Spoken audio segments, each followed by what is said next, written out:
Welcome in. Whoops. Okay, welcome in everybody to my birthday. I was like, all right, I'm ready for this. I'm ready for this. I'm not ready for this. It's been there's been a lot of troubleshooting, but we're finally here. So welcome in everybody. Hello Kyle. Hello Jarrett. Hello Finolgo. Happy birthday to me. I am now 37. Um, it's weird knowing that I'm getting ever so slightly closer to 40 years old, and it's like wow, just wow, right? So it's hey, hey Eel, thank you Finn. Chat beat him up now. Okay, so we're doing this in VR chat because I don't do enough stuff in VR chat, and honestly, I bought this $1,000 headset as well as one other $1,000 headset as well as one other $800 headset, and I ain't using them. So I'm like, use them. So I have a little rechargeable microphone on myself right now, and if it goes out at any point, I will need to know.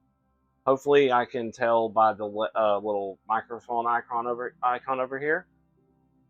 He's one day from retirement. Oh my god. Um, so yeah, I'm gonna be talking to a phone that's right in front of me, so that way I can see what I look like, and how it looks. Um, so I didn't really know what map to pick, so I picked this random one that seemed like it had a pretty cozy kitchen in it. The lighting isn't great, but it'll at least capture myself in the kitchen here. I also turned off a lot of the features that were present. Um, then it looks like a pretty cozy kitchen. It is. It's a pretty cozy place in general. Here, do a little up. Do a little panoramic thing. Yeah. Make us a cake. Raid the fridge. Actually, I wonder if I can. Let me get positioned here again. Oh god, that's so disorienting to walk backwards. Okay. What? Where is the fridge?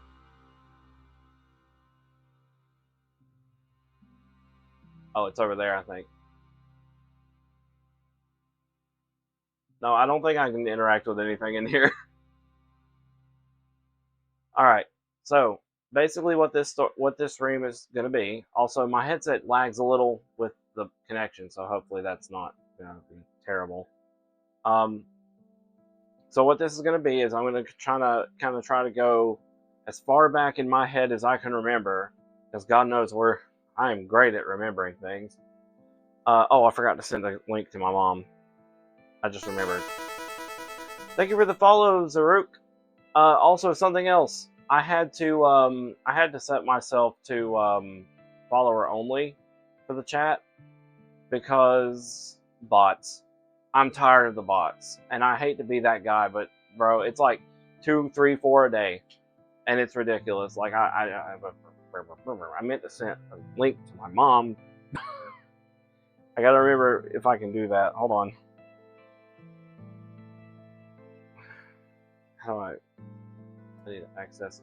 So we also are doing a subathon. Basically, if anyone subscribes and gets or gift subs, I will answer a random question from a icebreaker question generator, effectively, and I will answer it, honestly, and go back, through my head and see if there's like a thing I can put there. Damn it, how do you paste in VR? I may actually have to do this manually. One moment. This might look a little weird.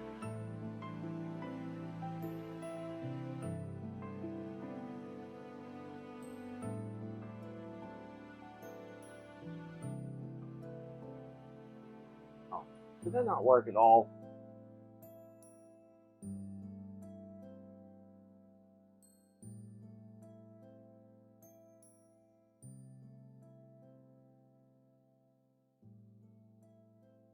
Cannot see because I'm in VR.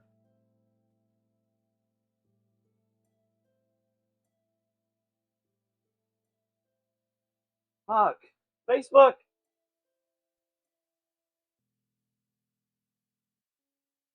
Why are you blocking my damn thing? I don't know if it's sending at all.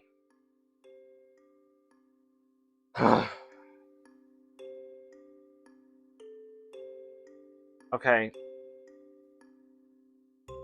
Damn it. I'm gonna have to do a quick BRB.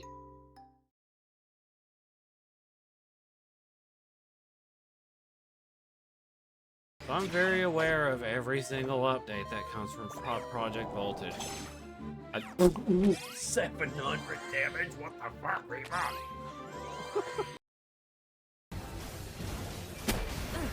What? Where'd he go? Where'd he go? He flew into the air!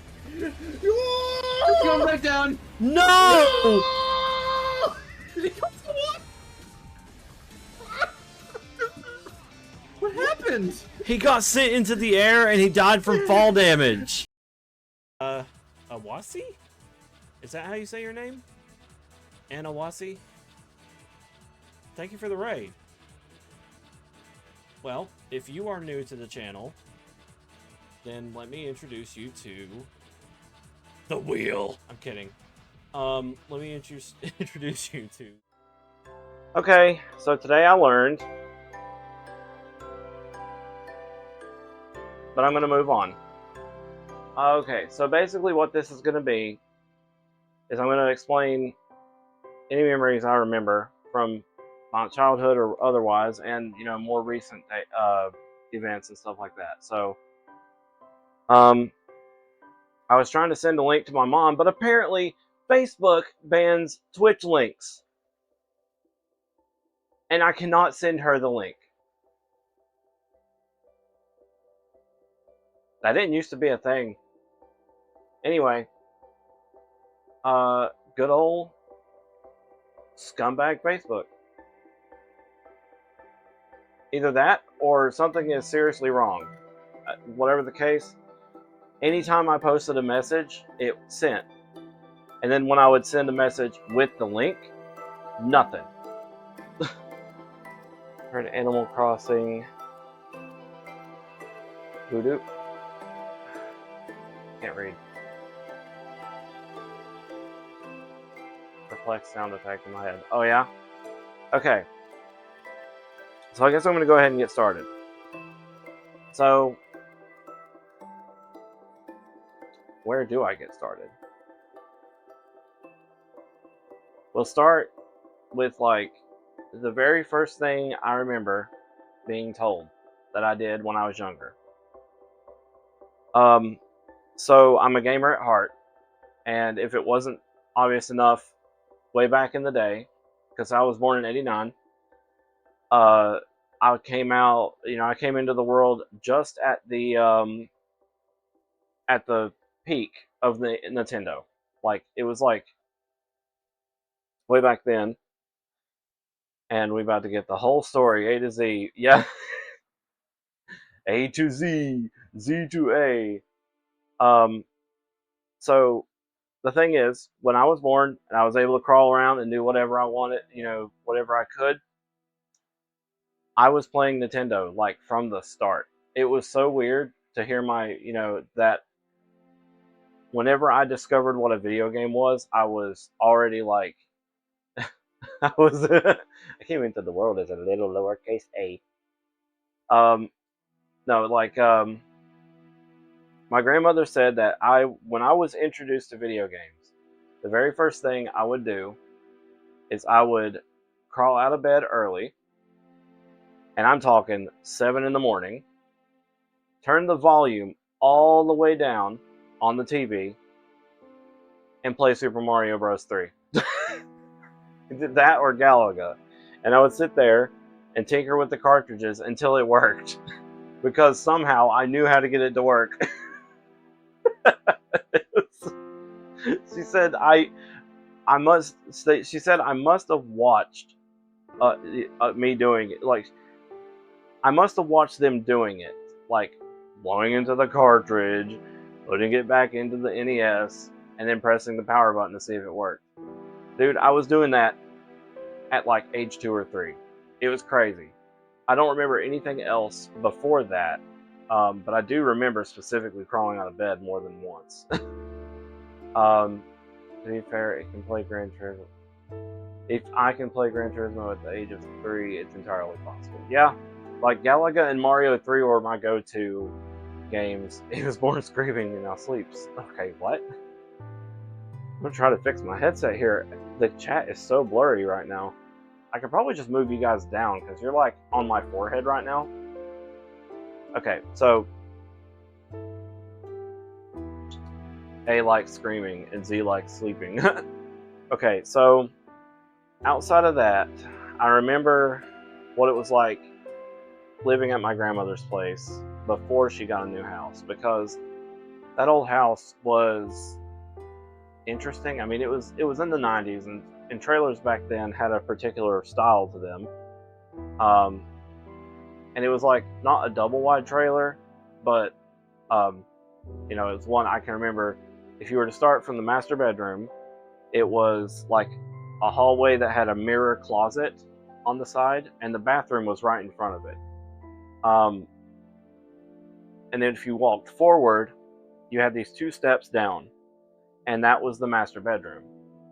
Probably a good idea to move us down. Yeah, I'll do that here in a moment. So I remember the house vividly because we were in there for long enough for that to happen. My grandmother had a record player, and she introduced me to the Alvin and the Chipmunks at that time.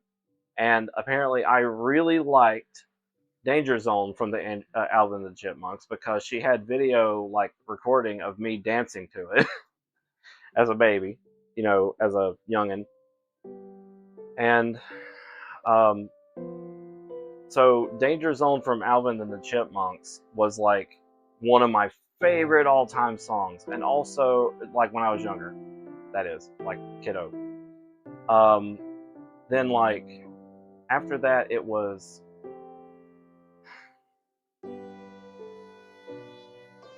oh shit, what was it? It was Rock You Like a Choo-Choo Train, something like that. It was an old song. Couldn't tell you the name of the band, but that one was also a big one, and I don't know if I liked Footloose all that much, but I remember hearing it.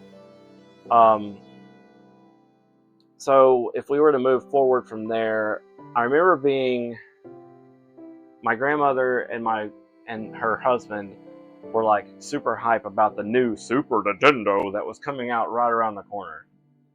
And the thing is, like, they were Rock You Like a no, not Rock You Like a Hurricane. It was Rock You Like a Choo-Choo Train. It was actually like honestly a bit inappropriate for my age. But anyway, what I'm trying to say, like the we will rock you. Drink. I don't know. The Super Nintendo was coming around the corner. They fell in love with like Super Mario World, and subsequently me. I loved Super Mario World when it came out because I was starting to get the concept by that point, and I was a bit older, so I knew a bit more about what I was doing. My grandmother's husband, I'm going to call him my grandfather-in-law, I guess. Grandfather-in-law, whatever. He was married in. He wasn't exactly my biological grandfather on that side of the family because they divorced. But story about that really is just, you know, my elderly person. Yeah. So my dad's pa-in-law. Yeah. Hey, Dakota. So my grandmother's husband, original husband, aka my dad's dad, my grandfather, was a drunkard. He had a drinking problem, and they separated over that. And I don't know when exactly my grandmother married her new husband at that time because I was so young, didn't really occur. Thank you, Dakota. I hope you're doing well today. Um, so that was an unfortunate thing, but I only knew the current grandfather I had and grandfather-in-law, and ever since I was young, I remember doing this for years. I referred to him as Fodder, Fodder, and I mean I'm talking. I was in my teens still calling him Fodder, and I don't know where this came from. Apparently, they might have been like trying to teach me how to say grandfather and cannon fodder. Yeah, it was weird. I don't know where this fodder came from, but that was the nickname I gave him. And after a while, though, if I was when I got older, I would have called him, by his real name, and I can't say what because we're trying to omit any personal details. But it started with a G, and he was I didn't get to know him that well because unfortunately, some odd years down the line, he got cancer, and yeah, that's the end of that. I liked him though because he was fun to play with on video games. But anyway, we got off topic a little. Granddad the Wolf.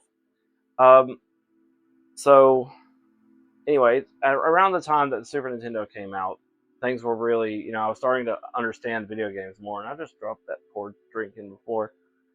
And I was introduced to my very first The Legend of Zelda that I witnessed, which was A Link to the Past. And man, we just could not figure out for years how to beat that game. And like, it was almost embarrassing now that I think about it. The solution to beating the game was right in front of us the whole time, and we never found it. And it was only until I was like 12, not 12, Game Boy Advance era. I could have been 12, 13, yeah. So Game Boy Advance era, it was only with The Legend of Zelda, the Four Swords Adventure plus A Link to the Past that I beat the game for the very first time. And it was so dumb. I felt so stupid after all this time, even after, my grandfather passed away, or, grandfather-in-law passed away. The solution was so simple. And we were just like, well, if he was here, he would also feel stupid. But so moving on from there, I was also introduced at that age to Mario Paint, and my grandmother particularly was looking forward to playing with it, and my grandfather-in-law's daughter was also pretty into it with the mouse controls and drawing and stuff. They thought it was amazing because computers were like hard to get back then for obvious reasons. Technology was not the greatest, and a home computer was like unthought, never even thought of at the time without spending a fortune or whatever, or and the equipment was like huge. Like at least for people like us, it was too high profile to have a home computer, because this was back in the 90s. We got these big old fucking monitors. Mouse controls, I can even imagine. Yeah, so Mario Paint was a great little thing to do when you don't have a computer, and whatever. The point is, we were fascinated by Mario Paint at the time because it was like a computer, but it wasn't. It was a gaming computer, gaming at home with a mouse. I don't know. I guess it made them feel special. Whatever. But that introduced me to one of my first fears. As a youngin', I hated the giant, like, robot fly in the Fly minigame. fucking scared me for some reason. Because kids are weird, and you find the weirdest shit scary. You know how it is. So that was the case for that. Because I was like, every time that thing would show up, I'd like hide. Kids. Kid logic. So, but it was completely harmless. And that was not the first time that I had a fear similar to that in a video game. Making chili, but I'll have earbuds in. Okay, chili. Oh, I can't see the emotes because they got blurred out from the UI. So let's see where from there can I think of. I'm scared of the screen during green before turning into red in Call of Duty Black Ops Zombies, so that tracks. Oh yeah? Yeah, see, that's another thing. There was a fear of mine that I had. Well, not really a fear, but it was like that scared the shit out of me thing. It was actually for the Nintendo. I forgot about this one. So there was a Zapper game, because the Zapper was a really big deal, you know, plap plap with Duck Hunt and stuff, and there was a handful of other games that involved the Zapper. And what came to mind just now, and you know, have you guys ever heard of a game called Gotcha? It's a paintball-inspired Zapper game, and the idea was that it's a side-scroller shooter. If anything, you can think of it like a you know, like one of those arcade games like Area 51, where you move from place to place and dudes will pop out and you have to shoot them. It's kind of like a quick draw game. What was that? I wasn't scared of the zombies. I wasn't scared of the blood and gore. I was scared of the screen turning green before turning red. Afraid of green. No, I get that. Because I was gonna say what come next was what makes sense about, you know, Kyle's thing. So anytime you fired the Zapper gun, of course it was using light tracing to like determine where, or you know, the colors were determining what got hit. But the thing about it is, you had this side-scrolling, very slow-moving.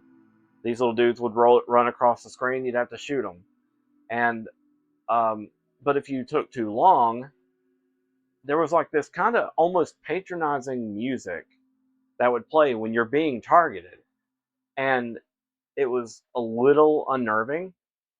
So it was like, and it was like, I don't know, it's just the noise bothered me. And then the next thing you know, bang, the screen flashes, and there's this solid gray background with a red splat that looks like paint. That fucked me up when I was a baby, when I was a kid. I was like, what the hell was that? You know, it jump scared me. It was like the very first jump scare I've ever experienced, and I hated it. Because it was like, and I was like, bruh. Ah, yes, ketchup. It was actually more of an orange color, but still, the point is, I got jump scared by a paintball game. So anyway, let's move from that. What's the next thing I can remember? Pro tip, don't play Dead Space at the age of 11. Yeah, you were introduced to a lot more advanced horror stuff than me. Back then, in the 90s, gore was barely on anybody's mind. Like gore, dead things, graphic blood stuff everywhere. It was only until Mortal Kombat happened when people were just like, this is bad for people. You know, and it's gonna harm our children and make them violent. Why am I lagging? Everything gets fuzzy, and that means I'm losing signal. Okay, so moving on from there, I remember one of the things that I had as a youngin' was Power Wheels was a big thing. You know, the micro cars that would like had a wheel on them and they were powered by an actual car battery and you could charge it. Basically a mini vehicle. I think my grandmother gave me a red one that was like shaped like a Firebird, because the Firebird was a big deal back then. Me and my brother played a lot in that one.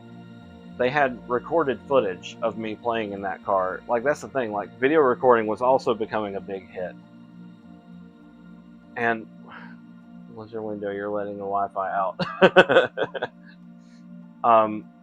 So, you know, video cameras were a real big thing too. And so we had like VHS video cameras.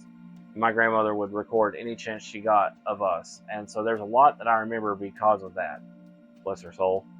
I don't know if I'd remember any of this if it wasn't for her. But there was one other thing. I remember we dressed up as the Power Rangers, the 90s Power Rangers, when I was, it was like one of our few times that we got to go trick-or-treating when the world was a better place and there was no creeps around every corner and people not breaking into people's houses as much. I don't know. World is a better place is a bit of a stretch. I don't know. Because I don't know what the world was like back then. All that much as far as like politics and crime and everything else. But just know the town that we've lived in has been a relatively mellow and, you know, it's more of a historic town than anything. What other costumes did you wear for Halloween aside from Power Rangers?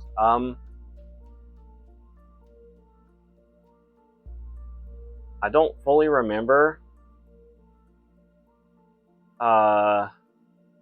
Because, you know, it was so long ago. But it was, nope. I can't think of anything right now. Shit. I think I tried, maybe. I think I tried to dress up as Mario one day. I don't think that worked out. But let's see, what else? Outside of the Power Wheels and the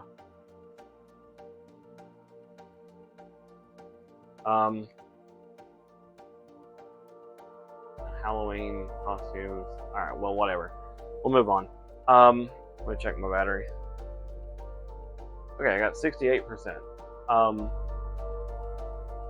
So I'm going to try to go as long as I can with my headset. Because, again, for some reason, my headset is just kind of running out of battery pretty quick. I tried to charge it before I started because the troubleshooting took a hot minute. But let's see what else I can remember around that era. I think it's around that time that I started with, like, not the Halloween bit. I think that was later. I don't remember. At some point, we ended up moving out and going up the mountain. And it was at that point that I started going to kindergarten, I think. I remember exactly what my teacher's name is still, even after all these years, freaking 30 years ago, and I still remember my kindergarten teacher's name. But for good reason, I forgot my elementary teacher's first name. It was, or, you know, last name, and I'm like, I don't even remember her name, and it's a good thing I don't. But the point is, back in kindergarten, I remember how the room used to look. Not the whole school, but the room itself. They had like little cubby holes where you would put your stuff, like your things like shoes.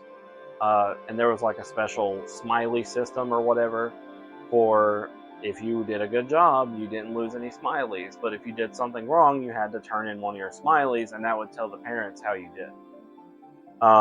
They always had a nap time, I think about 2 or 3 hours in, where they would turn the lights off and everybody would lay down on their respective blanket. And that's all I remember, aside from the teacher's name. That's all I remember of the school. Fast forward, I know I went to I wouldn't say a Christian school, because just as a heads up, I was brought up from, you know, in a Christian family, so there's going to be a few mentions of religion here and there, but don't worry, I'm not going to shove it down anybody's throat like my family currently does. So, at a moment's notice, you'll just get an earful from them.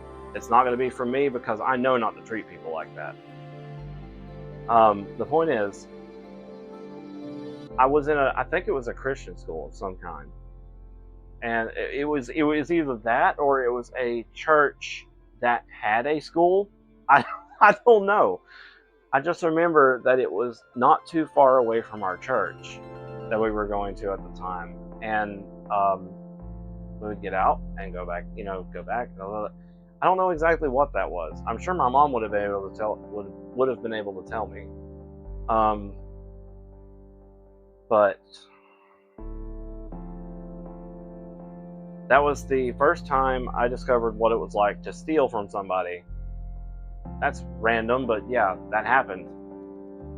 We were eating one day in the cafeteria, and some kid left their wallet. I didn't know what. I was like, what if I just took it? I don't know why that crossed my mind, but it did, and I got a valuable lesson that day. It was not. I got my butt whooped, because back then, people were allowed to discipline their kids without repercussion. So I got my butt whooped, and I didn't steal again.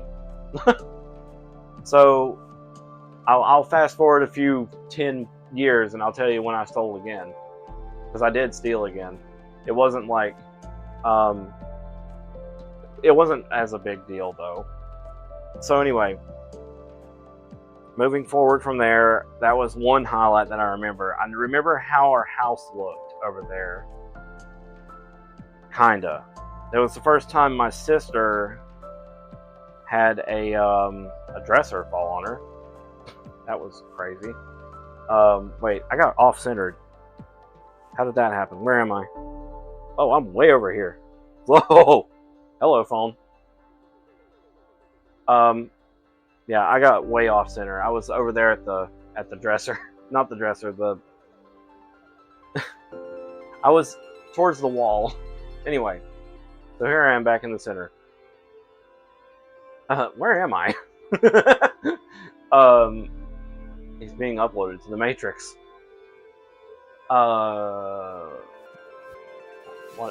What?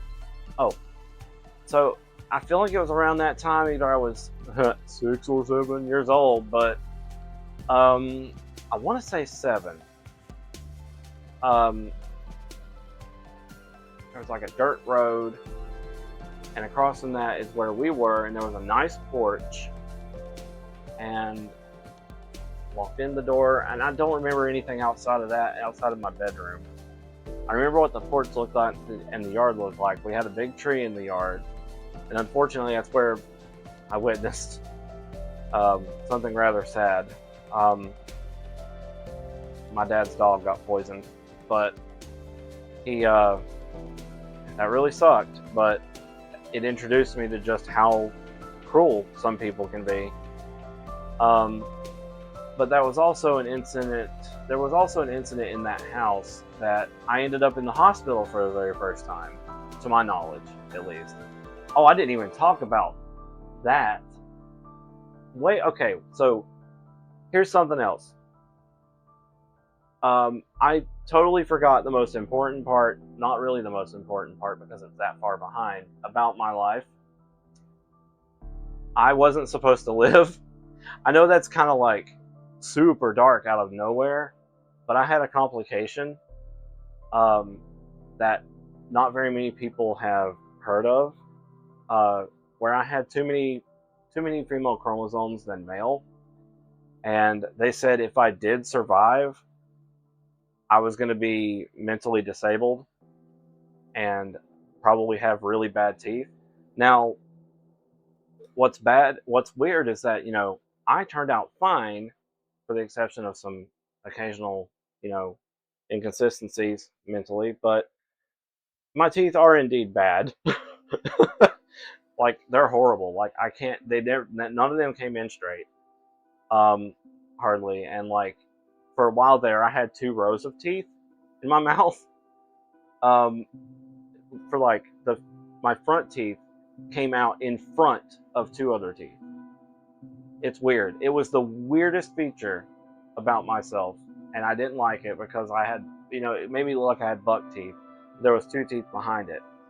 But nowadays, those 2 front teeth have broke off because of age, and bad care. And I wish I could get something done about them, but my mom couldn't afford braces, so it never happened at the time. Like, they said I need to get braces for this to, fix itself, and mom couldn't afford it, so rip teeth. So now that I've figured all, explained all that, like, the fact that, I had medical problems at birth that could have made or break my entire existence, but I came out okay. Back to the future of age 7.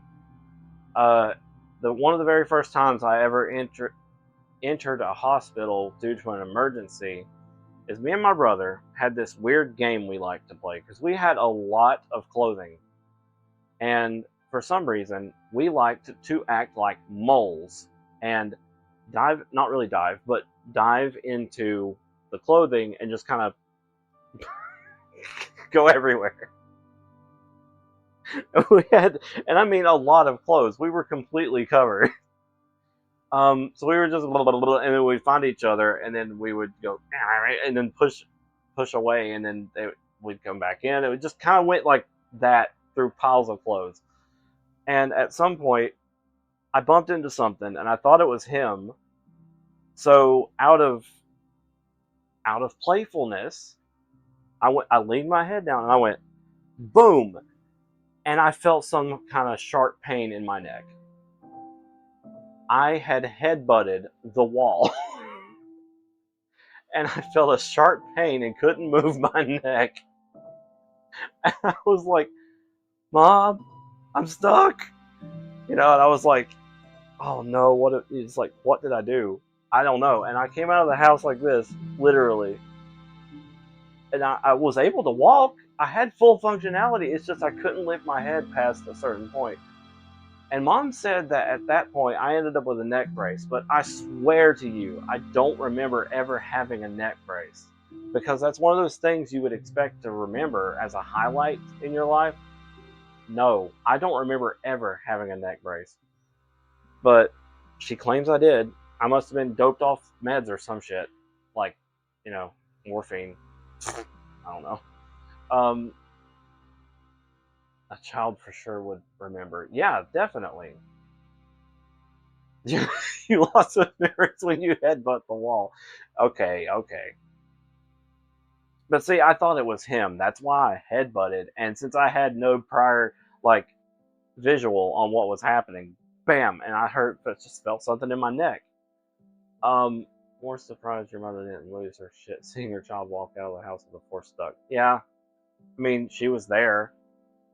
I think it was also in that household that I discovered how electricity works, and it's not by an accident or anything. I mean, it technically was an accident, but it did not involve physical harm. Actually, there was another time I got electrocuted. Dad said, "Don't touch the fence." Too late. It was like a private property, and these people had an electric fence up, and it was like a little wire fence. More surprised. No one supposed wound up in a neck braces. Surprisingly resilient wolf. Holy shit. Yeah, so I've gotten shocked twice. Well, twice when I was younger. It wasn't like a full-blown extreme voltage. It was just a deterrent. Like it was meant to, because it was a private property. My dad's buddy owned, and they liked to hunt deer, unfortunately. So they liked to hunt, and I don't know exactly what this fence was for, but I just remember walking up and trying to move it. Dad said, "Don't touch it," and it got me, and I freaked out. There was another incident with me and electricity, but it did not involve physical harm. They hunt what? Just as a heads up, Dad hasn't went hunting in over 2 decades, 3 decades even. So no worries. The thing is, I was playing around and I just got introduced to Contra. I didn't know what Contra was. But I seen that they were shooting these red orbs on stuff to blow up the machine, and I was like, ooh. And so I had a squirt gun, and I was just shooting random stuff because I was like, ooh, Contra was just fresh in my mind. And out of nowhere, I ran up to a lamp and went inside the thing for the light bulb, and fucking it shorted out the light bulb. And then I ran through the door because it both scared me and also I didn't want to. I just kind of kept playing along. It was so stupid. I don't know why I did that. Pow! It did what it did. It did as advertised. The shiny red thing, or shiny orb, popped. Hey, Rands. Welcome in. Here I was scared of the electricity travel to the No.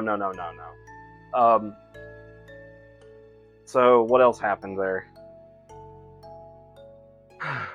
We're talking about age 7-ish. 7, 8-ish. Don't quite remember anything else.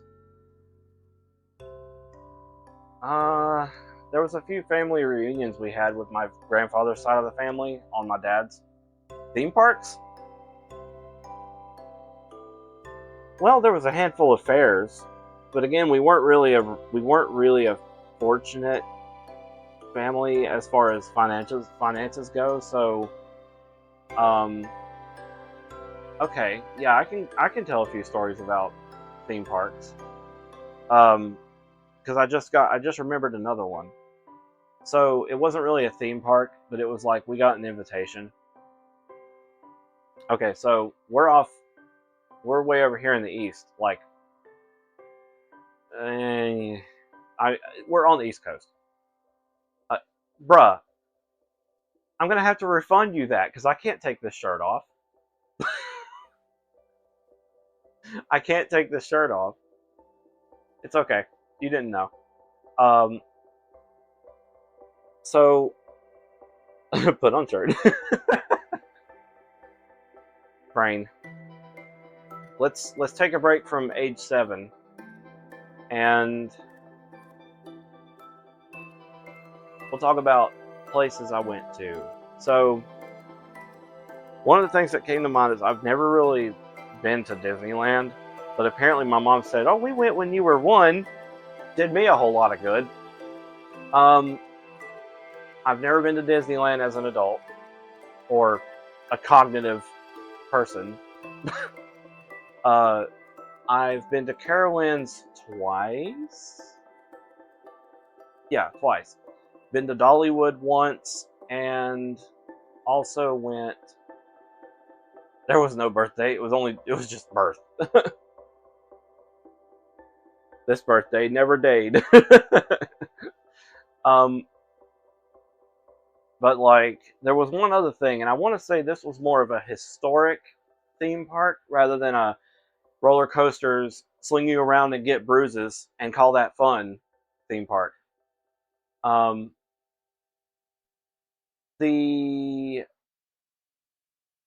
Fuck, what was the name of that mansion? Biltmore? The Biltmore Mansion. I can't remember. Was it the Biltmore? Yeah, okay, well anyway, the Biltmore Mansion. We went there once. Freaking huge. There was so many rooms. Like, you would peek into one hallway and see 4 or 5 rooms, go down another, you see 4 or 5 rooms.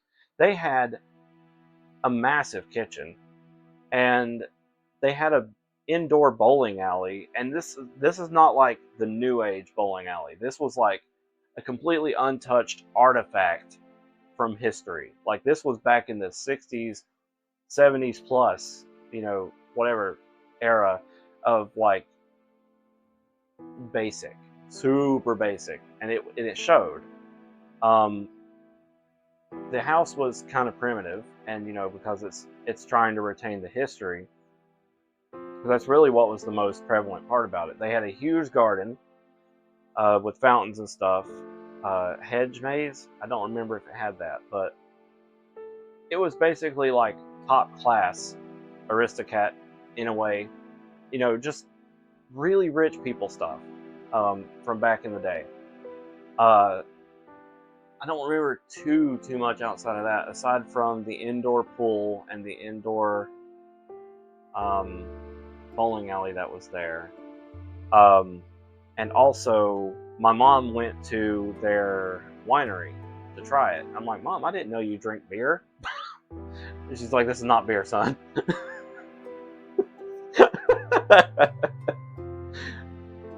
Like, I was like, but isn't wine alcohol? And she's like, just go with your dad. I'm like, okay. So it was funny. So that's about all the parks that I've been to specifically. Now we'll go back to like age 7 or 8. At some point, oh, this was a crazy story. My dad will probably be able to tell you this one if he was here. Actually, I don't know. I never told him. So I probably did the most dangerous, potentially life-threatening thing I could have ever done as a youngin'. I left the house. Like, I walked out of the house while Dad was taking a shower and just kind of fucked around in the neighborhood. I didn't, like, do anything. I just was walking. Somebody saw me walking down the road and said, hey, are you lost? I'm like, yeah, I was just trying to figure out where Mom went, or some shit like that. The dude drove me back home in the 90s. Like, anything could have happened. And I'm like, this bro just said, I'm going to take you back home. And sent me. And I went back. I came back in. Dad was still in the shower. And I just fucked around on the game and watched TV or whatever. I didn't say a word to him. I literally just went on a side quest, got picked up, and said, yeah, this is probably a bad idea. And then, because I had no idea who that stranger was. And, yep, that was that. Side quest. Yeah. I was just trying to figure out where Mom went, because Mom also, Mom had a job at that time. I don't even remember what she was doing. So, I don't know if that was when I was 7 or 8, but I feel like it's close. Let's, it could have been before this, but my mom used to run a pottery shop. And this was like pretty good looking pottery. Like, it was handmade, and she would watch these tutorials on how to do the pottery thing. And she would make bowls. We even had those bowls for a long time, and she made them herself, and we would eat off of them. It was kind of cool. To me, like, the fact that we were able to do that. And then baby's just sacked out on the floor. She's dreaming. She made cups, bowls, vases, anything that you can think of to, like, just, as utensils or whatever, stuff, dishes. I went into her workshop a couple of times. Apparently she was there because of a friend, and they would make and sell pottery. It was cool. I liked it. It would start out brown, and then by the time they got done with it and they gave it some paint, it was blue, like a bluish white. Blue and white, whatever. You can save a lot of money if you make your own dishes. Yeah. Yeah, didn't think of that. That's pretty good. So, what else happened?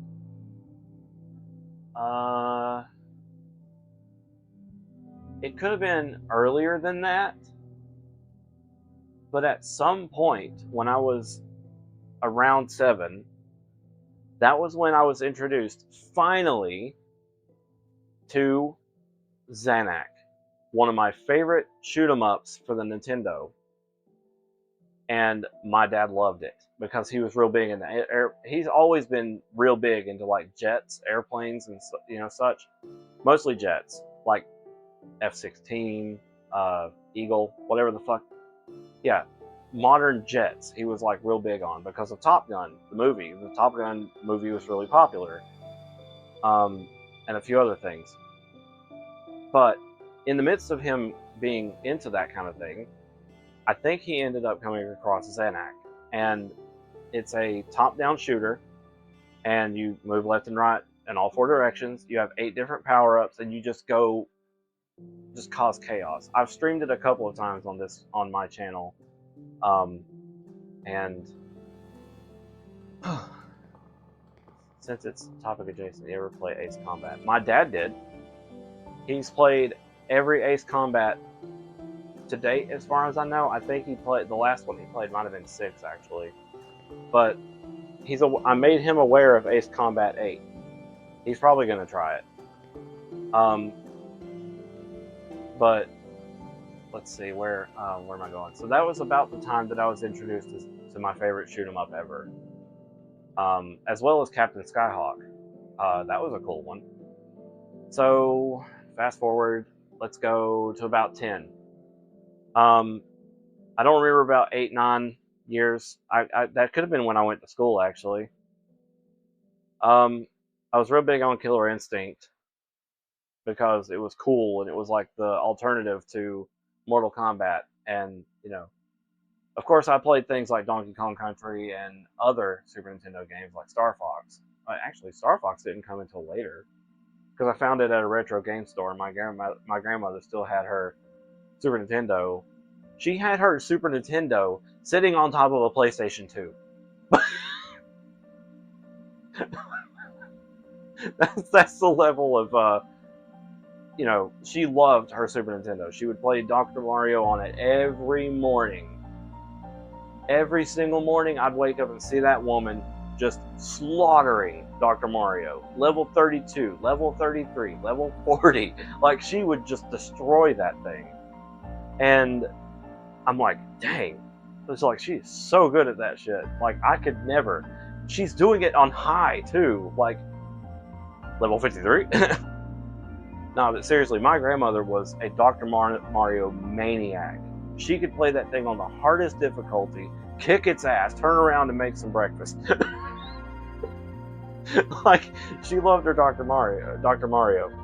Uh-oh, lagging. So, never underestimate the grandma. The best part about it is it was a Super Nintendo version of Dr. Mario. It was because it was a Dr. Mario Tetris crossover. Well, not crossover, but combo pack. And she could play it on the Super Nintendo a hell of a lot easier than she would have been on the NES because you had to fight it. You know, take the cartridge out, put it in, take the cartridge out, put it in. And, hold on, I'm going to take a sip of Dr. Pepper. I haven't took maybe one sip.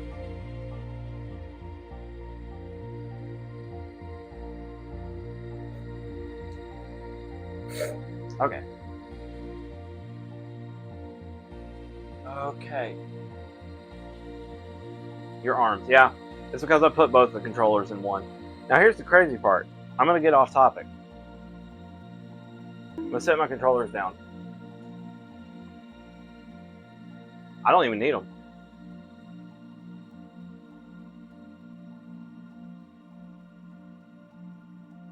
I don't need them. I just remembered.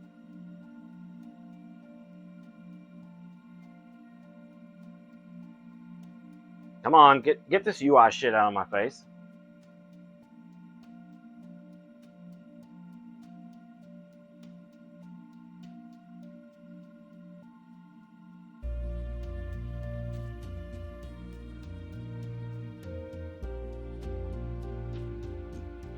There. Just don't worry about this. I'm not going to be doing shit anyway. Close.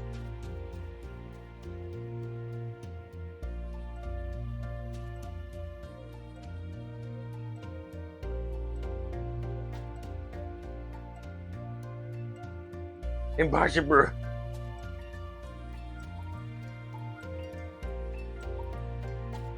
Yeah, so if you ever like get a Quest Pro and you're like, man, I don't want to use the controllers.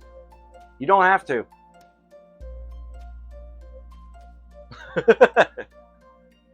The problem is now it's stuck open and I can't close it.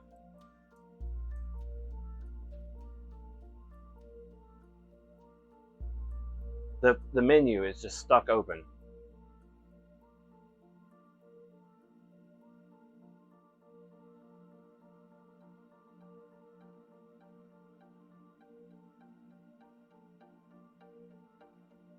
Please allow me to close this menu. Holy shit.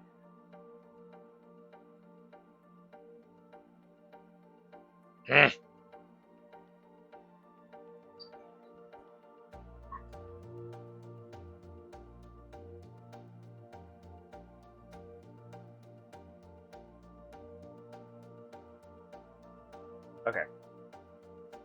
Controllers down. You can firmly grasp anything you desire. Alright, come on. There we go. Alright, back to the story. Get away.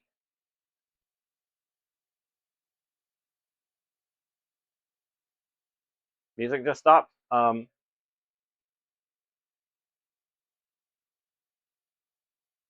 Well, that hand's going to be floating in front of my face. I don't know what the fuck it's trying to tell me to do.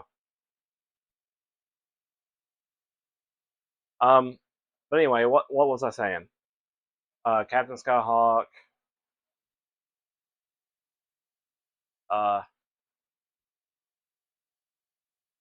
Shit.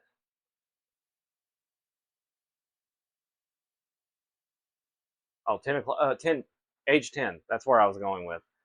So, at some point, we moved out from that place and ended up on the side of the lake. And it was unfortunately here where my parents separated. At some point, my brother found some magazines and got in some serious big trouble with my dad, and his outburst caused my mom to leave. So, and also the obvious thing of having magazines. With that happening, I can't do this. This fucking shit, dude.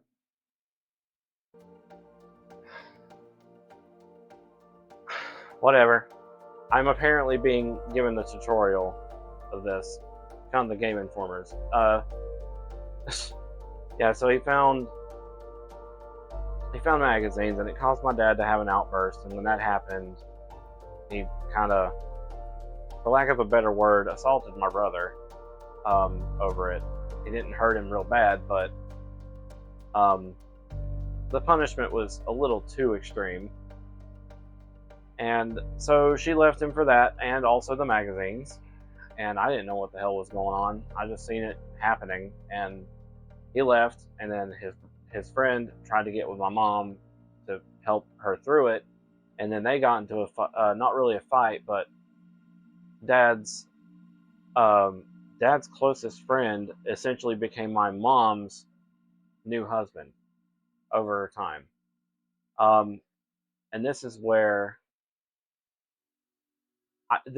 things got interesting. Okay? So, for one, I've never really been the person to accept a new person when it comes to, well, I say accept, that's a little too extreme. What I mean is I'm not very comfortable with new faces in a relationship, especially if it's someone that could be potentially temporary. Like, you can ask my brother, you can ask my sister. When it comes to their spouse or significant other, I'm just like, in a way, I kind of treat them as if they're temporary, because I know it's going to happen eventually, and I just don't know when. So it's like, I don't want to commit. In a way, it's like, you know what I mean, right? You don't want to get too committed with someone and then them get separated, you know? And you're like, man, and now I can't talk to him anymore. You know what I mean? It's like, well, maybe I was best friends with him, and now since he's your ex or she's your ex, I can't do shit. It killed two birds with one stone. So yeah, like, I have trust issues with people who get to be their spouse or whatever, because like, I can get bonded or, you know, get connected with them, and then some shit hits the fan and it's all over. hey, he still owes me money, or hey, he still, wanted to get me something for my birthday, or maybe I wanted to get something for him for Christmas, and I can't do that now. You know what I mean? Like, it's a complex social problem that not many people think about because it's not them in a way. But the thing is, so when my now stepdad tried to get to know my mom, things were a bit shaky. I've just never really liked. I don't know who's listening now, but the thing is, I haven't really gotten along with him. Not ever. I mean, we just say, hey, how's it going? How's it going? Nowadays, it's like that. We say, hi, how's it going? You doing all right? Yeah, okay. Yep. Nothing new. Okay. And we'll go on. But growing up, it was rough with him, like, because he never owned kids himself. So it was like a situation where he was inexperienced to start with, and he had 3 suddenly. This is just. Yeah, I had a similar something like that happen before, but it was with my sister, and it was with Planet Puzzle League for the DS. I never saw it again. So yeah, me and my stepdad and my brother, basically my siblings and I, never really got along with my stepdad, and this did not help matters, especially when we had to go through. Well, we didn't go through it. I say it like this: pretty much right after my stepmom, or after my stepdad and my mom got married, they started their own business. And this business, well, not really starting one, was like an owner-operated business with driving a truck from one place to another with a trailer. It was basically, just driving an 18-wheeler like a freelance person. And just taking one trailer from point A to point B. And this led to, we were on the road effectively for 3 years. Living like that, where we would get occasional visitation with Dad, and then we would spend the rest of our time the week driving and riding in the back of the cab. And there was a mattress. It was a double bunk bed, mattress thing. I'm getting a little tired now. My headset's at 40%. I gotta hurry. So I can try to plug up my headset, but that's gonna cause slight issues. So we were on the road with my stepdad and my mom for up to 3 years, getting visitation with Dad in between here and there. Eventually, we went and seen things like the Grand Canyon. We've been to the Grand Canyon once and seen the huge just area. And I mean, we were traveling all over the country. My mom said that the only state that we did not visit was Maine. It was either Maine or New Hampshire. I can't remember. It was the only one we didn't get a trailer to. And so I've been into literally every single state, including Canada a couple of times, because we even went to Niagara Falls. We've been to Niagara Falls twice, once visiting. So basically what that means is we ate out one day, or we went to Niagara Falls. Canada's my favorite state. You know what I meant. We went out to Niagara Falls to see them one time. And then another time we were just passing by and got something to eat with a view of the place.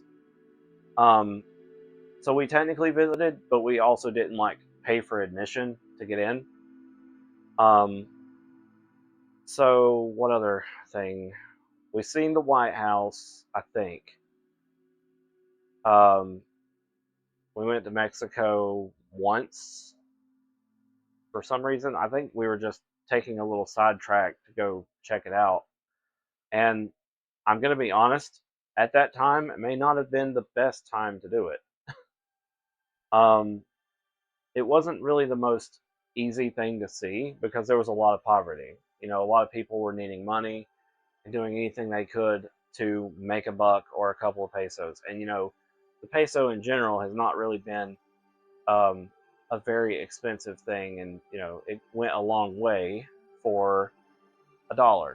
You know, like $1 was like a lot in pesos or some shit. And so whenever people caught wind that we were tourists, they started chasing us down, essentially. Not aggressively, but they followed us. And when they started following us, Mom's like, we're leaving now. Because there's no telling if there was like a cartel or anything like that trying to head us off or whatever. It was potentially dangerous, so we had to bail. So it was like, whatever the case, she just didn't want us in danger, so we left pretty quickly. It may not have been Mexico, it could have been somewhere else, but because Mexico is the whole ass country, but you know, it could have been New. Fuck if I know. It's been so long ago, I don't remember. I just know that we were actively being pulled to like get away. So anyway, the point is, we were on the truck for about 3 years, and we went to every country. So that means I've been everywhere, man. I've been everywhere. You know, the Johnny Cash song. So I really have been everywhere, except for like, except for like, you know, other countries specifically besides Canada, or Mexico. I'm not even sure if that was Mexico. Whatever the case, fast forward a little ways. I think about 12 or 11 years old. Mom said it was about time to settle, and we got this house. It was really large, too large even, because Mom couldn't maintain it. But I tell you right now, that house is like super nostalgic to me. Every time I pass by it, I'm like, oh yeah, those were the days, you know, and I really want to go check it out again. And you would have.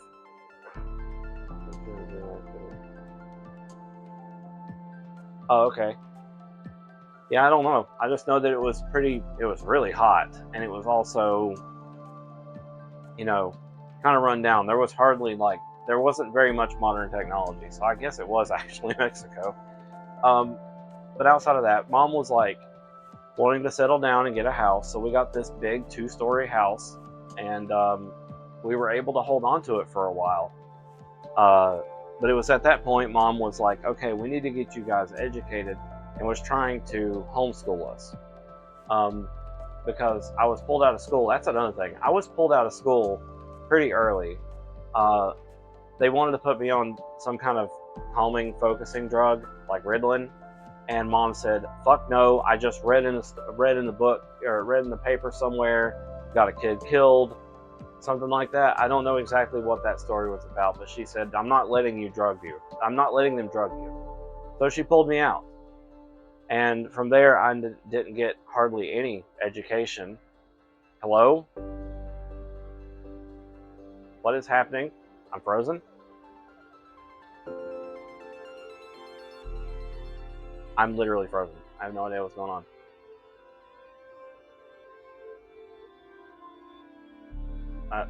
I guess I just had a lag.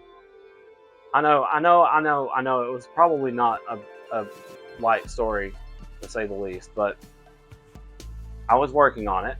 I have places to go, where I'm going with this. But yeah, I was pulled out of school pretty early, and so Mom was trying to homeschool us. So the point is, when we got out of the truck business and Mom wanted to start settling, she wanted to actually actively start educating us. Where am I and why am I lagging? And me having ADHD did not really help matters at all. It was actually very tough to teach me because I was not able to focus. But we did get some education, obviously, but nothing like on paper. It was Mexico. Oh, hi, Mom.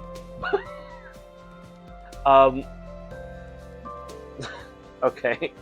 Yeah, she tried to educate us, and it kind of worked. Because I mean, I know things.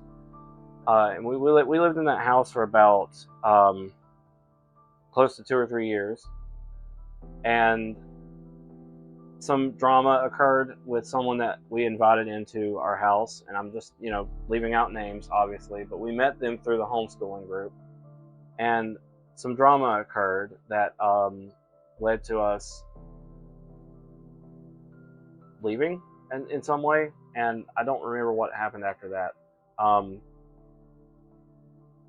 Just occurring to me. But that house was awesome. I really liked that house, and I even talked to Mom recently about how I wish I could go visit it again. Because since then it got renovated, and some new people have moved in, obviously. But it would be kind of awkward for somebody to show up 20 plus years later and say, "Hi, can we tour the house? We used to live here." Like, that would just throw red flags all over. And possibly get the cops called on us.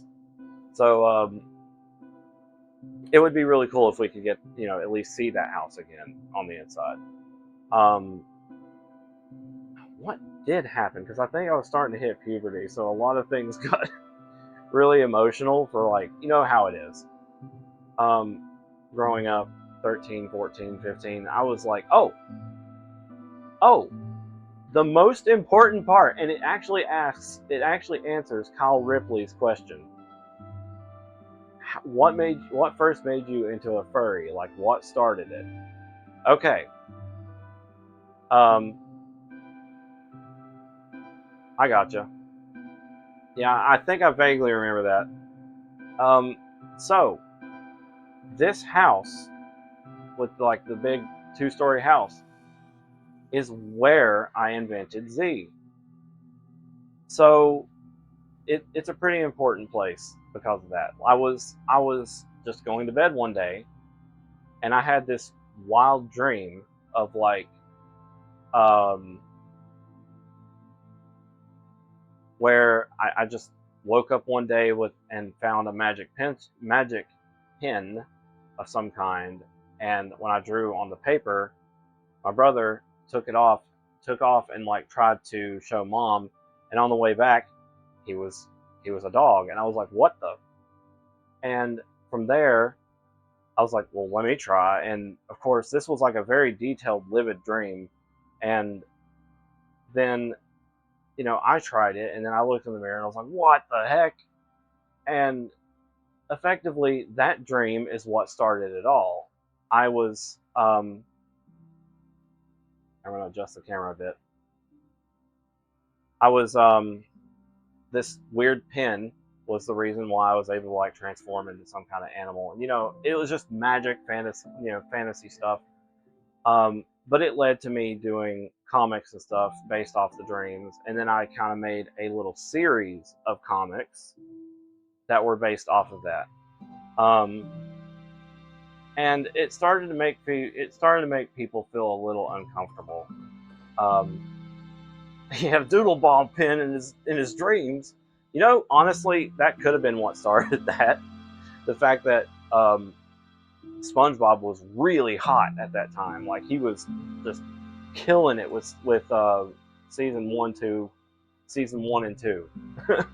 So it wouldn't surprise me if Doodle Bob influenced that dream from SpongeBob. But whatever the case, that's where I invented this personification of a canine character, and it was vastly different from what you see now. The old Z had the yellow hair, of course. You can move the hair. Had the yellow hair. His white fur was light blue. It was like a very, very light sky blue. It was barely blue. It was almost white.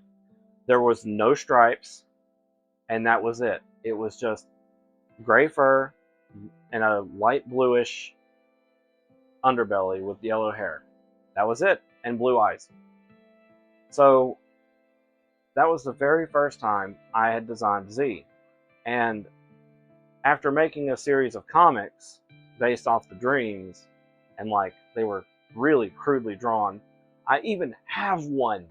Can you believe that?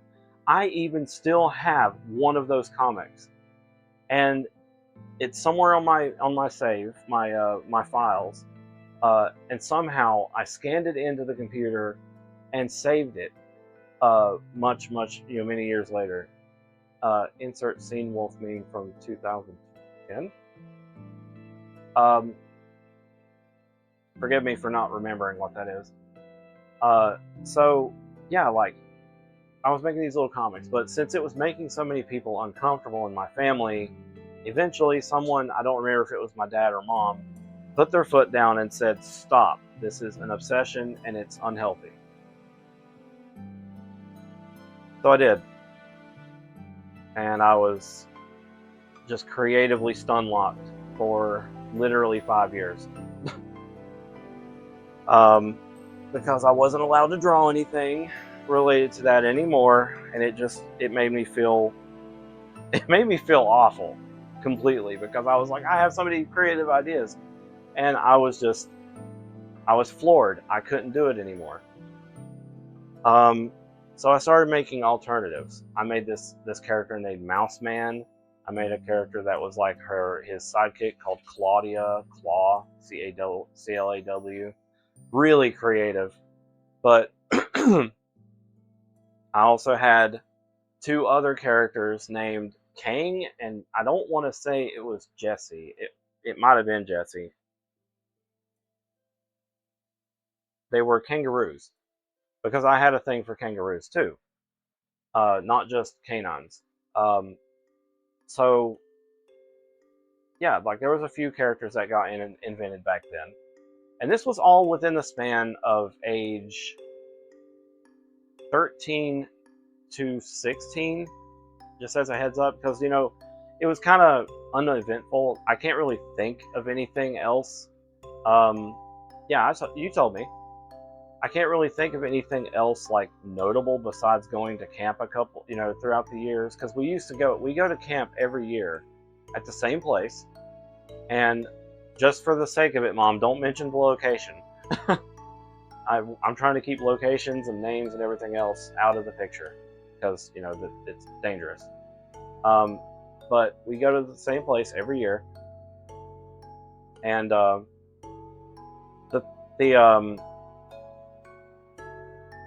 at some point, I do remember the years of us like going to camp. I just remember bits and pieces. One of the funniest things that happened one year is my cousin. Well, I actually have to mention this too. So we had this new toy at some point at camp, and it was scanners. SKANNERZ. It was my very first introduction to a concept where you scan barcodes to get monsters. It was insane. I loved it. The barcode game, yes. I advocate just how insane that concept was. And there's been many like it that show up over like on the App Store.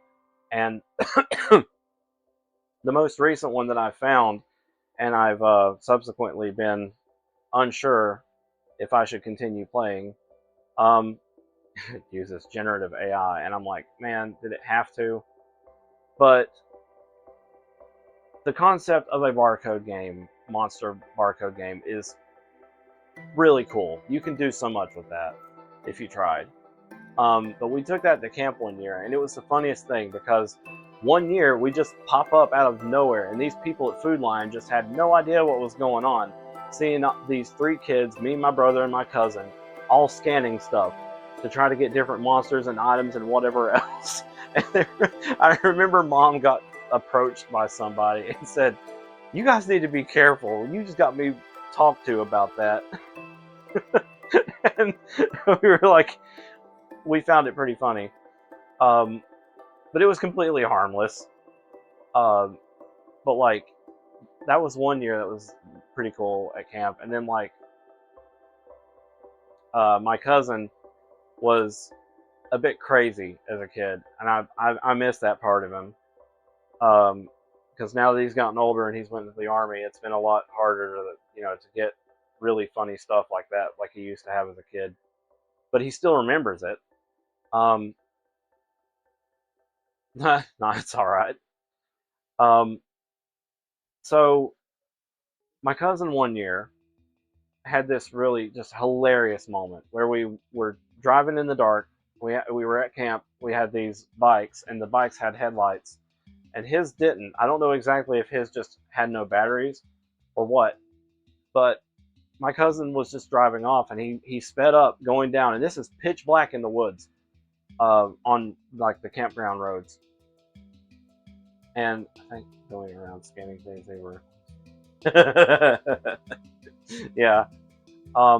So we were driving down the road in complete darkness with our headlights, and my cousin we just hear him drive off, and he's like, headlights are for squares, and you could just hear him like fade from the distance, and he runs into a dumpster, and you're blam.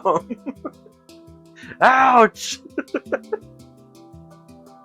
He was fine, but it was still funny as hell because he was, headlights are for squares, blam. We hold that near and dear to our hearts every year we go. Master of comedic timing, yeah.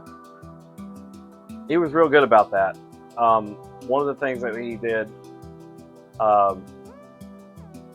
one of the things was, he did something with Star Fox, which was weird, and it cracked me up because we were laying down trying to go to sleep. This was not at camp, it was at home when he was visiting one day. He was sleeping over, and he had this joke, and I don't know where he got this, but he knows that, you know, the random explosions were funny when we were younger. So he would go, he simulate, like he did, because we would do stuff with our hands to reenact stuff. It was like, I am Fox McCloud, and then before he finished saying Fox McCloud, it would just explode, and then he would go, he was like, I am Fox McCloud, I am Fox, it's like, it was like every time it approached, it blew up sooner. I don't know where he got that, but it was so fucking hilarious that we got in trouble for laughing so loud. We were supposed to go to sleep. That's just one example of like the weird jokes that we had as kids. Okay, let's move forward to a bit more with like what Kyle said, asked about how I became a furry. So after that long period of being unable to really draw draw my character and the characters that were around it, uh-oh. Shit. I have a phone call. Give me 1 second, guys.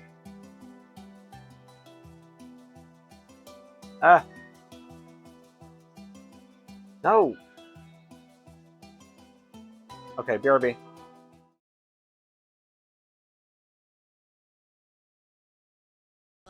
That is the question. When I am finished, they shall rename this game Mojo Versus.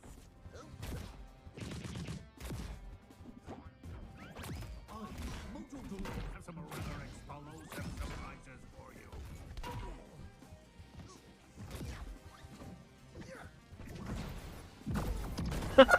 Okay, I'm counting that. That was technically a 0 death. No,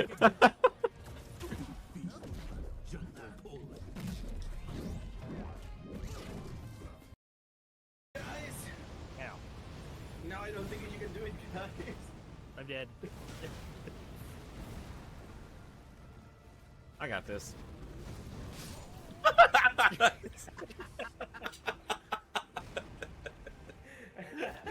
I got this. Fire. Oh my. You leave that. Did you put on this? No.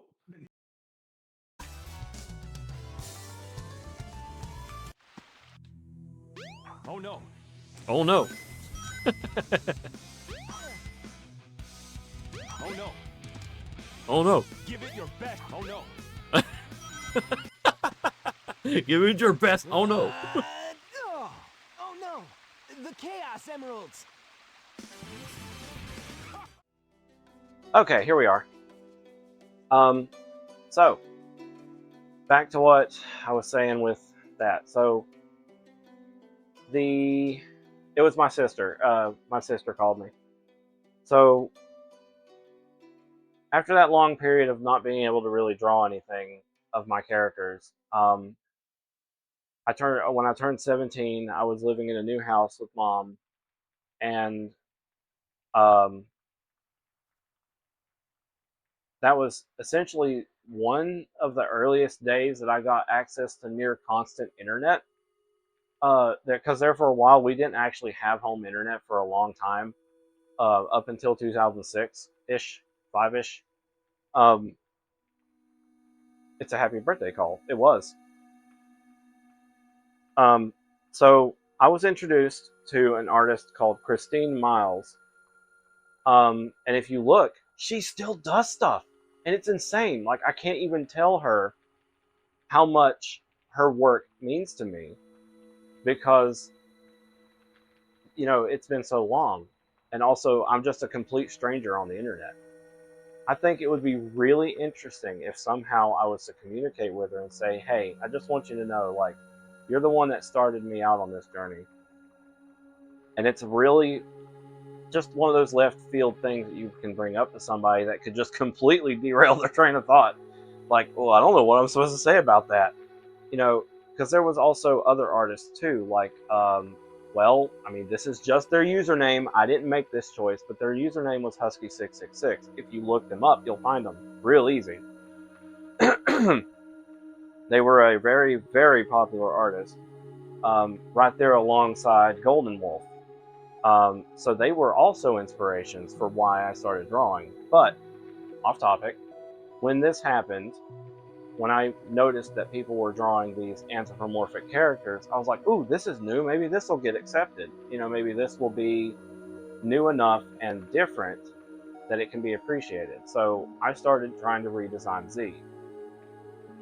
And, well, other characters first. And then, like, in 2007-ish is when I actually redesigned Z. And that's where these stripes came from. So, Z's design was still mostly the same. It was gray, and instead of the light blue, it was white. And he had these stripes that would go down to about right here, and then they would meet towards the center, right between his chest, like right between his pecs.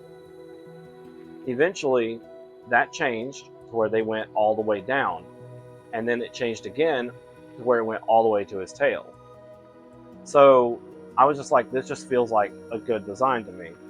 And I'm really glad I did, because I mean it when I say these stripes have been the deciding factor on if that is me or not, in terms of like art, right? I even told this to mom once. There has been occasions where people ask me, did you commission this picture? And they're like angry about it. Like, did you commission this? Is this you? And like, no. Well, how do you know? It don't have the stripes. Like, the stripes are the defining feature. Like, any artist that I've commissioned would tell you, if that Z the Wolf guy had ever commissioned me, he would have made damn sure these stripes were there. Yeah, I earned my stripes. Ha ha ha. But yeah, that's like the main defining feature, and that's like, if these weren't there, I could be mistaken for so many other people who's designed characters in a similar way. Anywhere from like just gray and white to the yellow to all this other stuff. And I keep freezing randomly. I hate this. But at least I'm getting the point across. So at some point over the years, Z's design improved and changed, and also else the wrong hand. Damn it. Damn it. Come. Literally trying to catch my tail right now. Okay. The tail is also a unique design, where it's like gray, yellow, but separated by the black, then white. It looks weird. It's hard to explain, but it looks good to me. Um, literally, like a dog trying to catch his tail just now. But that was funny. What else can I go on? So basically, that's when my internet life started. I started playing things like Second Life. Well, no, wait, stop. I was uploading to DeviantArt. That's where I got most of my small publicity for my Safe for Work art, as far as like Jackson and Rose and several other characters in scenarios. And the plan was, if I did meet the subscription goal, if I did meet the subscription goal from this stream, I was going to do a separate stream where I show off my DeviantArt from ages past. But honestly, I don't think that really, I don't really know if that's a good enough reward. So I was going to think of something else. So the thing is, I was uploading to DeviantArt for like the longest time. And this is when things really started taking off.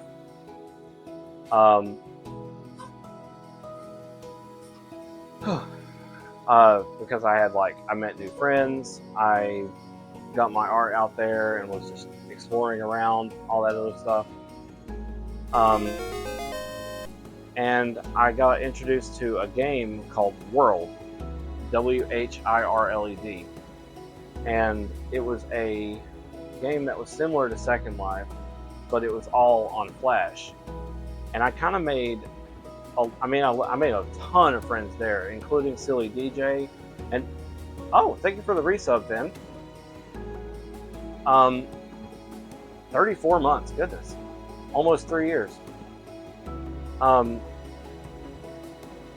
So I made a lot of friends there, including Silly DJ, and one that I'm unable to really refer to besides her real name. Well, anyway, oh, thank you, dog. That was very loud and painful. So anyway, I made a lot of friends there, including one that was very special to me. And we got to know each other and did some things. And she was actually the very first person that I met online in real life. And that was probably one of the greatest days of my life. I remember the exact date was like August 23rd. As for the year, I don't know. She came down from her state and we hung out at a place that was like a big arcade. And it was a fantastic time. It was probably one of the best days of my life, easily. And the more I think about it, the more I feel like I was a creep. I am lagging super fucking bad. I have no idea what's happening. But there's like, thinking about it now, it was a fond memory, but looking back on it, I'm just like, man, dude, how did they not get you for something? Because I was best friends with this girl, and unfortunately, she was anyway, the thing is, we were just friends, literally. And we shared art with each other. We did art trades all the time. We did collabs, like, through art and stuff. We were just art buddies. And it never went anything further than that. The thing is,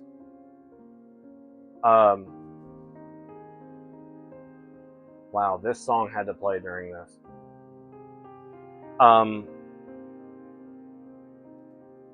Something happened, and we ended up separating. And that kind of changed my direction with art a little, but like, whatever. I ended up getting my first job at 19-ish. I worked at a McDonald's. Oh, that's why. Shit, I've got 15% on this headset. Oh boy, I gotta hurry this up somehow. I need to, like, hold on. Let me do a quick VRB and see if I can plug this up.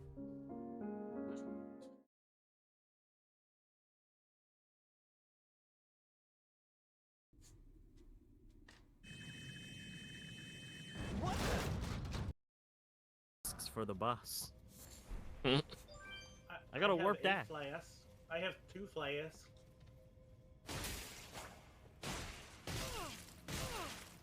Where are you dying to?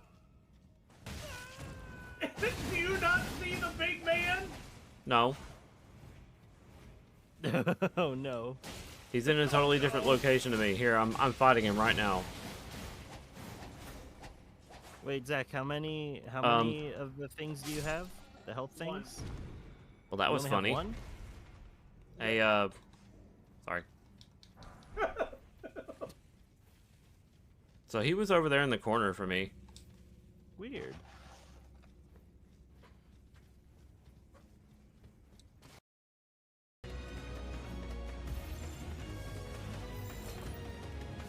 I wasted 2 balls. I had 3 balls left. Never mind. I'm Yeah, sorry. You're fine. The fuck am I gonna use these for anyway? Go for it. Last ball. You missed. Shit. Oh, I missed hard. He's in. He's in. Let's go. Well. There we go. I keep selecting the wrong one. Alright, so we have the headset on charger now. I don't know how effective that's going to be. Let me know. Stay away from the batteries. So. Hopefully that fixes the whole lag issue. Hopefully. I'm not holding my breath. Could just be internet. Okay, so where was I? So, my online life is where things got a little interesting because I started meeting a lot of new people for one reason or another. Oh, McDonald's, right. I mean, I was also working at McDonald's during this time as me learning how to do art stuff. Thank you for the resub, Fight Puppy, for 26 months.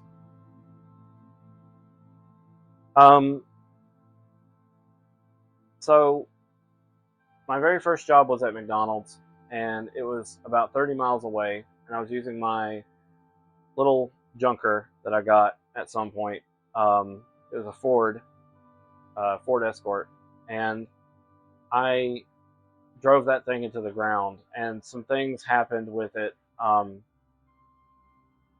I ended up losing my job because my car was being borrowed by Mom, and we just didn't have time for me to keep up, and my boss was getting angry with me because I was getting late more often than not, and I ended up quitting. Then, like, in the midst of all this, I'm still doing things. Whoa!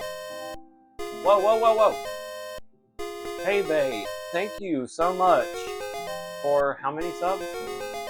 5? Thank you so much, Tebe. So now what this means is since I've got 5 gift subs, I have to answer 5 randomly generated questions. Finn gifted them? Tebe? Oh, wait, why did it not tell me that Finn gifted them? It just says Tebe. I'm sorry, Finn. Yes, thank you, Finalgo. Thank you so much.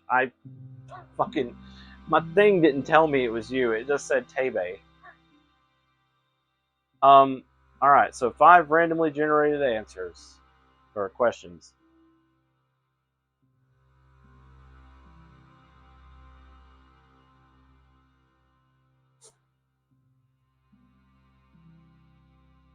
Would you rather be a whale or a lion? That's a hell of a question. I'd rather be a wolf. But okay, if I had to pick, I'd be a lion.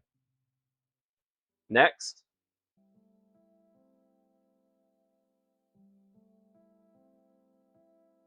Where do you find inspiration? Music.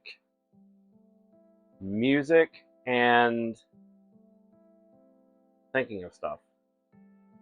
Like, generally. Like, music. And if I was to play a game or something, you know what's weird? I'm going to be completely real with you here. There is no better way for me. Wait, where was I going with that? Never mind. Never mind. I'm just gonna cut that. Would you rather be one whale-sized lion or shit? I don't know. But yeah, inspiration. I mostly get it from music and thinking about stories that I've written. Third question: what would you do if you knew you couldn't fail?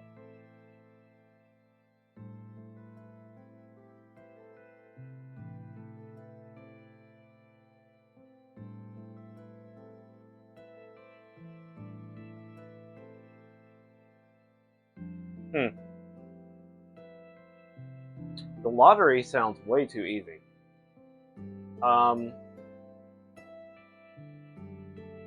Yeah, it is a harder question than it sounds. I can't think of anything.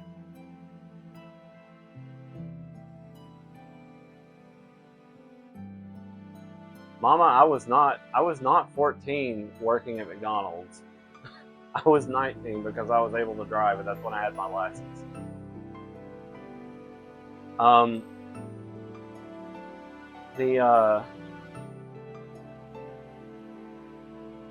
Because I was drawing at McDonald's, which means it was at least 2008, 2009. Because I got hired on in 2008. Anyway, off topic. So, what would I do if I knew I couldn't fail?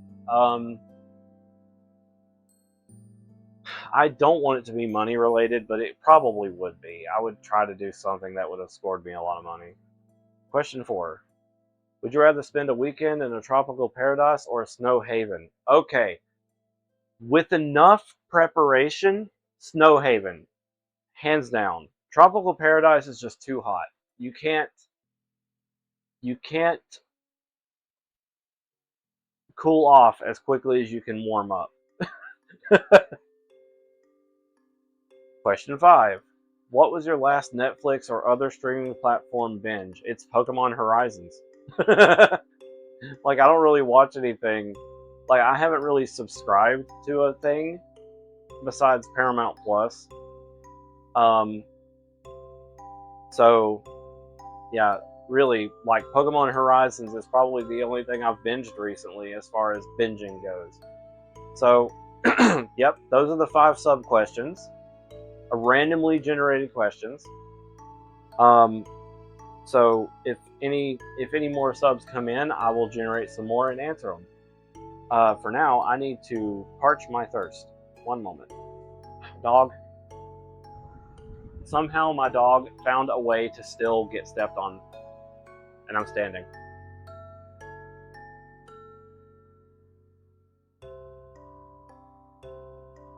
She must have laid right in front of my foot. Okay. So, around McDonald's age, I was like the 2008, 2009 through 10, I was also taking my laptop to work, and I introduced myself to a couple of Facebook games because, I'll be real, some of the Facebook games were really good, and I'm going to sound weird for saying that. They were. There was one mining game that I really enjoyed playing, and I can't remember the name of. And I know there was one that really stuck out to me called Faunasphere. You know, fauna as in animals, or, you know, whatever. So, the thing is, Faunasphere was a game that, choo-choo. Wait, we got a hype train? Neat. Faunasphere was a game where you played as these weird creatures that had randomly generated features, and those randomly generated features could be changed with breeding. The thing about, like, this whole thing is it had similarities to Fish Tycoon, where the breeding had, if you had one face part or one head part or one tail part or a body part, and you bred with another one that had different ones, you would get an entirely different creature. But if you had some similar pieces in there, breeding with another monster that had similar features, they would mix and make new features for the same creatures. It was kind of like, because in Fish Tycoon, if you breed 2 fish, there's two different factors for the fish: fin and body. And if you breed one that has 2 different bodies, you get but the same fin, you get that fin on a different fish. If you put two fins with the same body, you get different fins on the same body. You know what I mean? It's that's just how Fish Tycoon worked. But it was this Faunasphere was just like that with the character breeding, but instead it was like headpiece, facial expression, or facial features, and tail, and also collar strength. Collar strength is your weapon that you were using in the game to clear pollution. That was the whole premise of the game. It was a harmless concept where this evil pollution was taking over the world, and you had to go and run around clicking on the cubes of pollution to clear them out. And your collar power would determine what level or how many attempts it would take for you to clear out a piece of pollution. Really good game. It was honestly just a decent game, and it got shut down. But I also, back in 2001, I also was a really big fan of Hot Wheels growing up as a kid. I forgot about this entirely. There's so many things I forgot to mention. Back in 2001-ish, there was a racing simulator, MMORPG of sorts. MMO, if you will, just for short. There's no RPG element to it. It was an MMO racing game called Planet Hot Wheels. Fantastic. It was a dream come true. And Planet Hot Wheels was so awesome. And it was where I got introduced to my favorite car of all time for Hot Wheels terms, Maelstrom. You can look it up. It's a weird one, but I took a liking to it because of Planet Hot Wheels. So with that, played the fuck out of it until it closed, and it was not, around 2001 or 2 when it closed, unfortunately, and never came back, despite the fact that in today's time, that game would get so much publicity. So, because MMOs are a real big thing now. So really, Planet Hot Wheels should come back. I'm getting off topic again. The thing is, 2010, 2011. That was around the time that my first nephew was born. On my brother's side, because I think my brother's nephew, my nephew on my brother's side was the first out of all the nephews and nieces that I have. And then a few months later, my second nephew was born. So it was around that time, 2011 or 12, where a lot of my family members started having kids. So I was in the hospital a lot, waiting on things to happen, appointments or whatever. And that was where I was spending a lot of my time on my laptop, because that's all I was able to do. I mean, I couldn't draw. I mean, I could draw, but back then I wasn't drawing digitally. I was drawing traditionally. And my traditional art was not bad. In fact, it was almost better than my digital art in some cases. I specifically remember some of the earliest pieces I have back in 2010-ish, 11-ish, that were just, my digital art kind of pales in comparison. For example, I mean, I don't have an example, but what I mean is, like, I really do need to show you guys my entire, DeviantArt sometime as a big stream. That would be really cool, because we would basically be going down a time capsule of my past art that no one has ever seen. Because when I moved from DeviantArt, I effectively left that entire community behind. So, in making a new community with my commission work. So, you guys have never seen my traditional art. Ever. So, I'm sure there's maybe 1 or 2 stragglers that remember my traditional art, but I would have had to have known you for a long time. We're talking 10 plus. So, the thing is, we're going to do that someday. We're going to take a little tour through my DeviantArt and show you guys some of my oldest traditional work. You must show us the goods. I will. So, where do we go from here? 2000. So there was like a lot of time in between that area of me just doing a lot of stuff online, anywhere from like meeting these friends, taking commissions, because I started taking commissions in 2011 ish, and from there it was mostly because I was unemployed. I got, when I quit from McDonald's, it was around 2010, and I needed to find some kind of form of income, but due to the town that I was living in, it was almost impossible to find a job unless you did drugs or you were part family. And that's just the sad truth of that town. It was unfortunate. You couldn't get a job in that town. It was impossible. So that's where I had driven over 30 miles just to go to work. It was ridiculous. That was probably the most financially inefficient thing I could have ever done as a job. But whatever the case, I got a bit. I started taking commissions as a little side hustle, and then it kind of became the main hustle, And I did that I've done that even till this day, even after I've gotten a job, it's been going ever since. Because, of course, me being the artist, I'm not going to just stop drawing ever. I mean, unless I'm not able to, but I wouldn't say ever. I've been through at least 6 tablets in the period of my drawing endeavors. Thank you, Devin. Welcome in. Hope you're doing well today. My very first tablet was a bamboo tablet, and it was tiny, just so tiny. I was like, how did I manage? And I moved up to a Wacom, and then I moved up to another thing, and now I'm using something called Veikk, Veikk.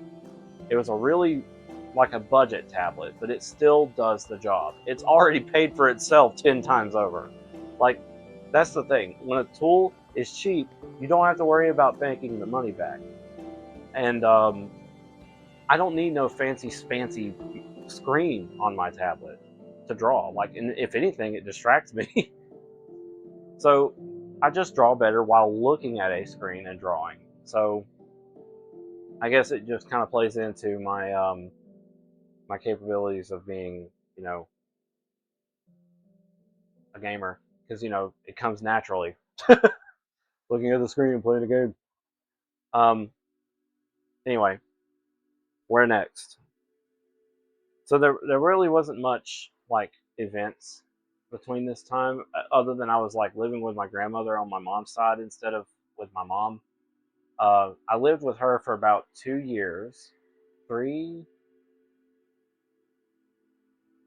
It was either 2 or 3. I think it was 1 or 2 years actually that I lived with my grandmother, and I love her. I really do. And her bed was amazing. The bed I was sleeping on, rather, was amazing. It was in the guest room. I had a big old desk. I had her computer in front of me. It wasn't even my computer, which kind of made me feel bad. It wasn't even my computer, and I still used it. But that's where a lot of my commission work started. And then eventually I was made to leave, and I came to move up here with my dad. And that's where I've been ever since. I've been here for close to 15 years or so, which is insane when you think about it, because it doesn't really feel that long until you say, oh, well, I've had Baby, one of my dogs, and my freaking avatar keeps freezing. It is driving me crazy. I've had Baby for 14 years. That's why I say it's been roughly 15 years since I've lived here, because I didn't have Baby in my life until I moved here. And it wasn't long after I moved here that she came into my life. So that's where that happened. So I kind of use Baby as a reference for how long I've been here. So it's about 14, 15 years. So I've been here with Dad that whole time, where I have continued taking commissions, and eventually I got myself another job. That job being, and this is with a large span of years, okay? So there's not a whole lot that happened. because I guess I just didn't really get out much. I mean, in 2016, I was introduced to my now real life best friend, where we go and play cards with him every day, every week. Sorry, at least once a week now, ever since I met him. And he's an awesome dude. He's the most honest and like, well, he's just a very honest and awesome guy. Like, generally, like, he'll sit there and listen to you, and then he'll give advice and stuff. And he's not even like, English is not even his native language, and he does really damn good for that. Like, considering that. But where am I going with this? Aside from like that major highlight, and then like things like Pokemon Go being real big, Pokemon Duel being shut down, and me crashing out because my favorite game just got removed from the Play Store, and then a gacha game taking its place, and I equally crashed out. Anyway, it was around this point that I started getting introduced to more and more people online, friends in between and all that, and games and things happening. And, we're getting more up to date on the way things are now. So at some point we started going back to camp, because we had this big hiatus where we stopped going to camp so much, partially because we didn't know how we were going to camp out with such a huge family now, because at that point so many people had kids that the entire like concept of going to camp just got much larger and more expensive. So reasonably, we took a break until people got a bit older, like all the kids got a bit older, and we were able to be more financially stable to do it. And so we started going back to camp again, and ever since then we have. I want to say we've been going at least 6 years in a row now, since our giant break. And part of that also was because we all had jobs now, and we were having a hard time getting that vacation time, like myself, because I wasn't able to go. Well, whenever I finally got a job, I wasn't so sure if I could get vacation from that job. Anyway, like at some point I got hired on at a place that was like a yarn factory, and I ended up quitting that job because the lady there literally ran me into the ground, and I just couldn't get away. Like, what broke the camel's back, I probably should actually just tell you what the primary functions of the job was. So my job was not specifically was not specifically stated what I was supposed to be doing. I wasn't an operator. I wasn't a maintenance worker. I wasn't a mechanic. I was just kind of doing stuff that people didn't want to do. Like, literally. They didn't want to take out the trash. That was, or, take the garbage out to the bin out there. That was me. They didn't want to take the yarn waste out of the machines. That was me. They didn't want to change out the yarn from the machines, like the rolls. That was me. So it was like I was doing things people didn't want to do, effectively. But there was still a lot there that I needed to do that people didn't want to do. So I still had my work cut out for me. At $10.50 an hour, it didn't really feel worth it, especially with how the lady was treating me. I had one boss, but he wasn't really keeping an eye on me all that much. So like he had other things to deal with. I've noticed that if I move around, I'm fine. I can keep talking.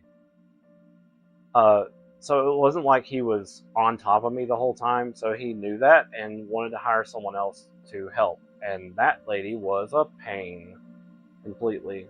She ran me into the dirt.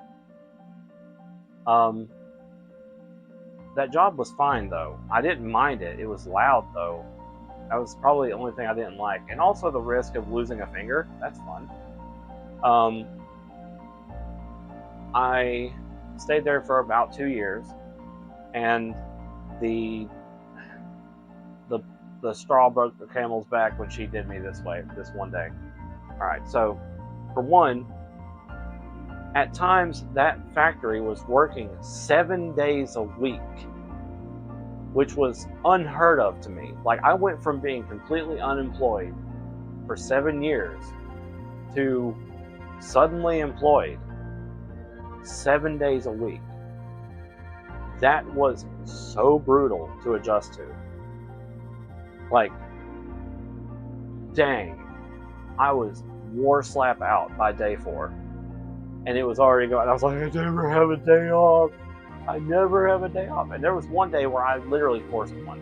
I said, sir, I'm not coming in right now. I'm sorry, I'll be there tomorrow. I needed a mental health break. So bad. So I did, and I surprisingly did not get in any trouble for that. I said, just one day, sir, just one. And then I went. So I worked that job for a while, but the where was I going?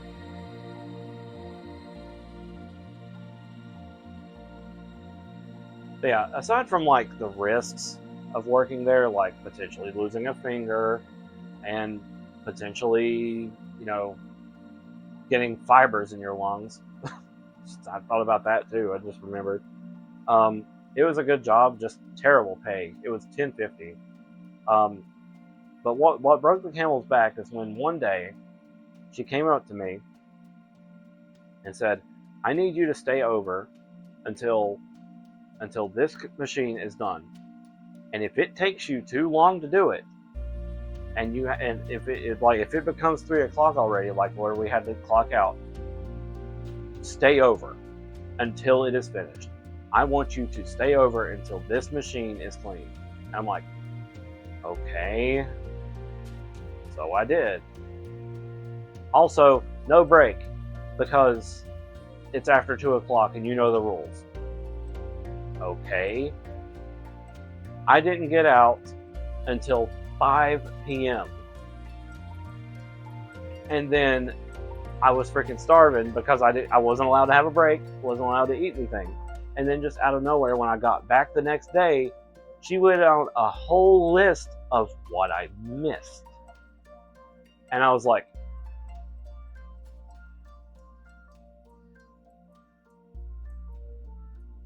the next day I did not show up. And then she called my fucking number too.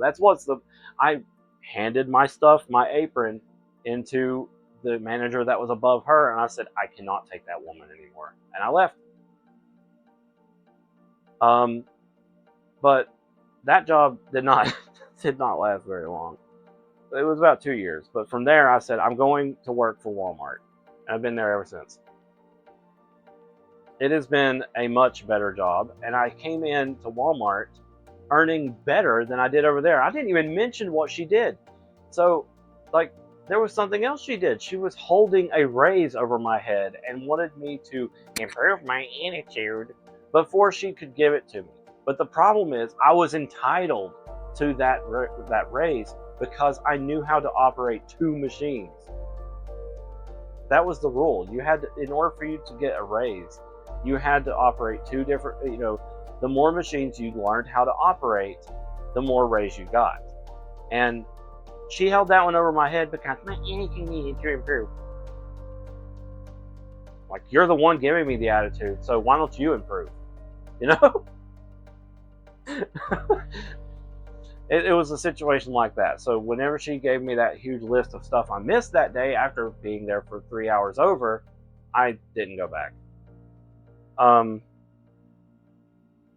But after that, I started working for Walmart at $11 an hour. I got a new job that was better paying, and it was a better job in general. Been there for 7 years. I just punched my fan. So, I guess effectively that pretty much sums up my entire life. I've not really been a super eventful person. Like, there's not been a lot. I mean, there's been a handful of tragedies or this and that, but I've been omitting a lot of the sad stuff. Okay. Sad stuff, and well, I was trying to make this funny. Like honestly, most of this was intended to be funny.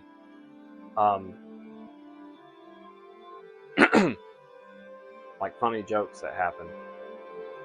There was one time, I can tell you about this one. There was one time when Darla was still alive that I was running through the yard with her, and she's this little tiny teacup chihuahua, and she did not see a dip in the yard. And you forgot the time when you streamed a VR chat on your birthday and told everybody about your lure. Oh yeah, that just happened. Wow. Wow. Just looks at the watch. So Darla didn't see this dip in the yard, and it was the funniest thing, because bless her heart, she went running, and then she hit that hole, hit her chest, and went whoop. And then she got up like, what happened? It was the greatest. There was one of the camping trips. I'm going to start mentioning funny stories now, because I was meaning to do that from the start, but the thing is, I have ADHD, and my brain was jumping from different parts of the timeline. Yeah, trampoline chest. I also haven't mentioned any of the times I've gotten injured, which honestly, I've been a very safe little being. I've barely gotten hurt in my life. Never broke a bone. But like, this funny incident. All right, so we were camping one year. It was when I was younger. It was before we took a long break, so it was somewhere in between.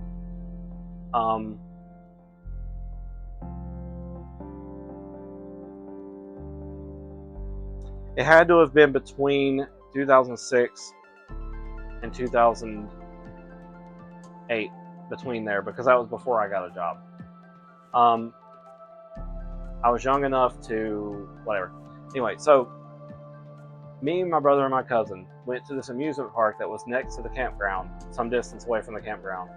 Can't remember the name of the place, but it had a go-kart track in it.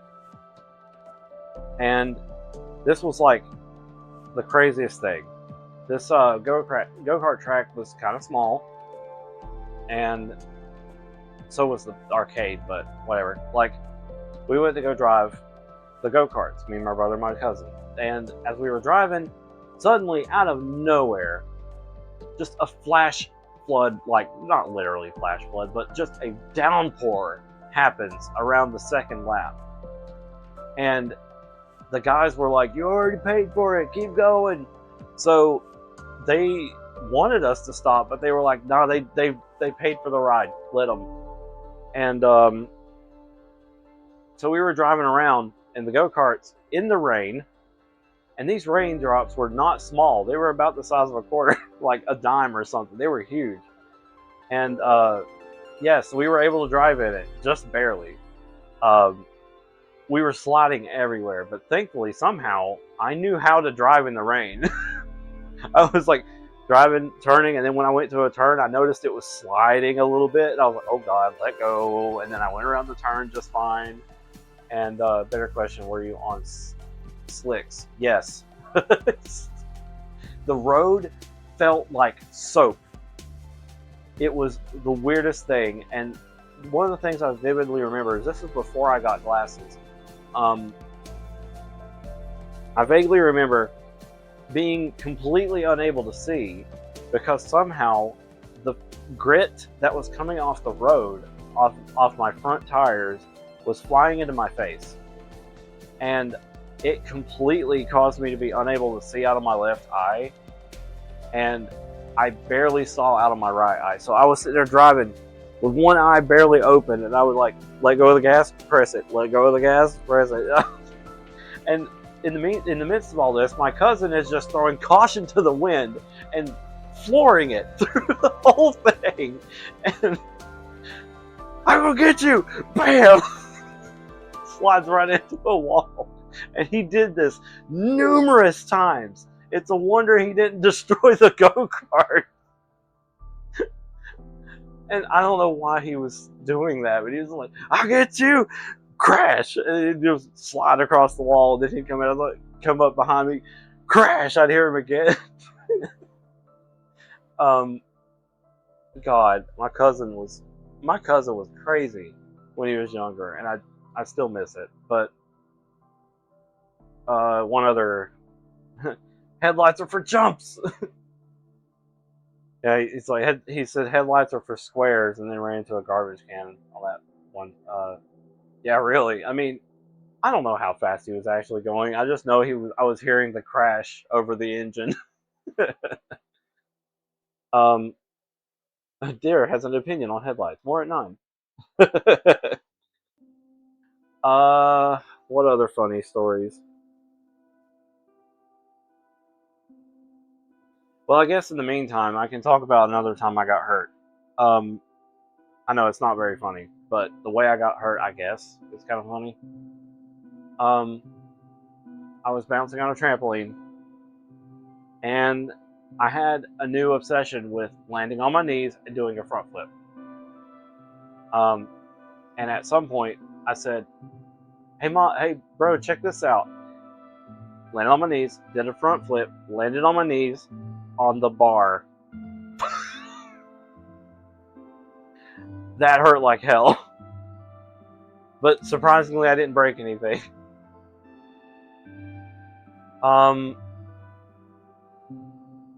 What else? Is there any other stories I can think of? I remember my brother fracturing his wrist twice in the time of him learning how to do skateboarding. Oh, that was another thing. When my dad was dating my stepmom, she was at an apartment complex, and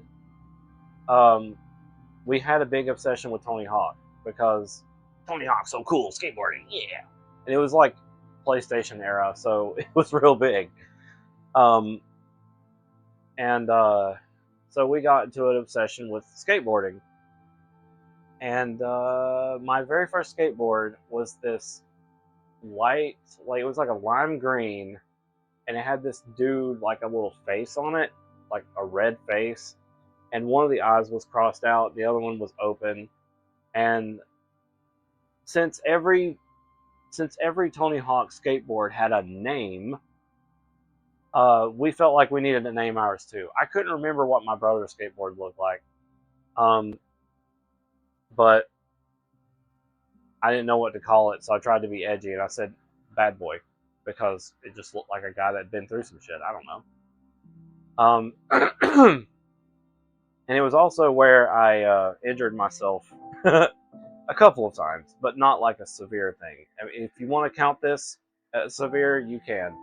But at some point, I was stupid, and I said, "Here comes Tony Hawk down the ramp." And as I lifted my left foot, the one that was on the ground, my foot was still on the other one, on the skateboard, on a hill.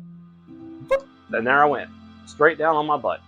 And I couldn't walk right for a little bit after that. It felt weird. I told Dad I was real sore about it. And he's like, "I'll just walk it off, walk it off, walk it off." And it turns out I did something to my tailbone somehow.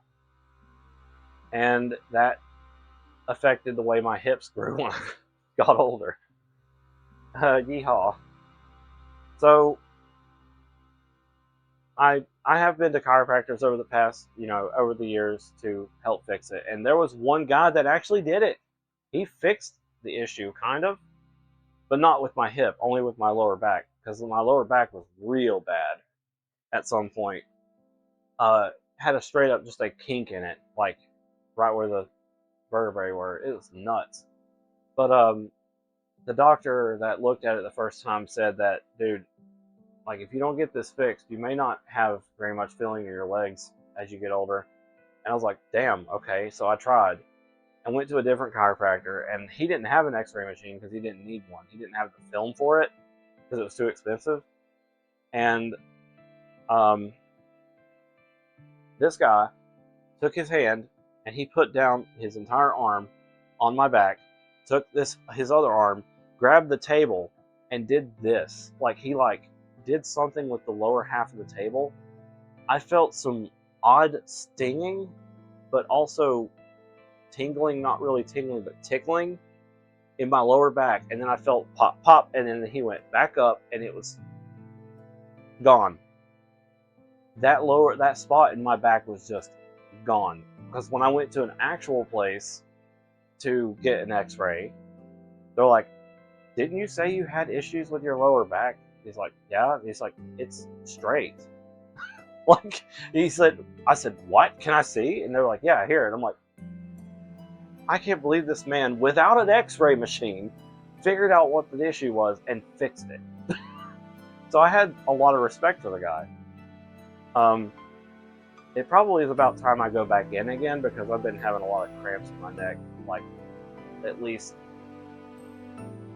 I think I've had at least 3 cramps this month. Or, the last month. But it's about time I went back. Got the magic touch. Yep, some doctors are just that good. I wish they were all that good. Because you know what he was charging me for those adjustments? $50. It's like, he was only charging me $50 at the door. Like, bro was cooking and actually fixed problems. What else can I talk about here?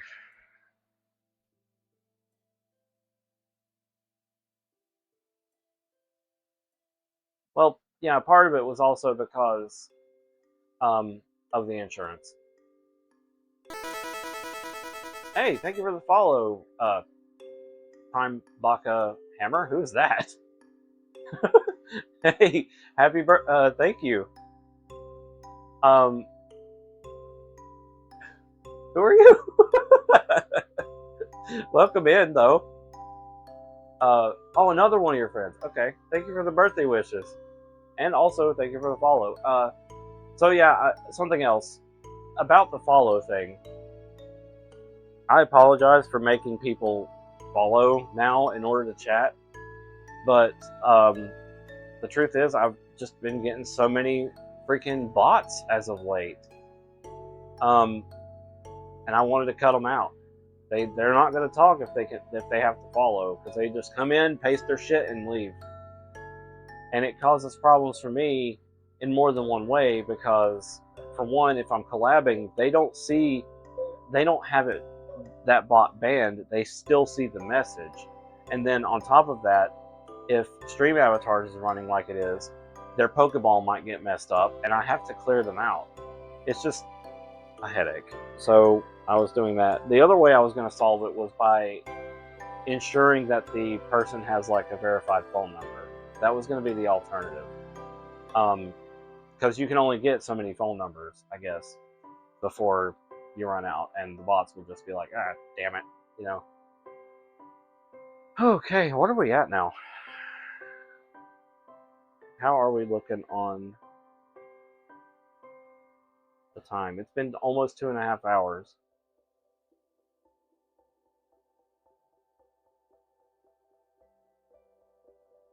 A weebo. I hope you're able to hear the sound alerts, because I didn't test that. So yeah. A weebo. You can't. Oh, now we can? What? Delayed. Also, I just noticed the chat is kind of blending into the sub thing. Oopsies. There we go. I fixed it. Okay. Okay. Bonk. So yeah, I mean that's pretty much how my life that I can remember went. There's been a lot of stories, a lot of experiences. It may not be how the wolf became the wolf. Yeah, and most importantly, how I became a furry. It was effectively a dream that did it. Hang on.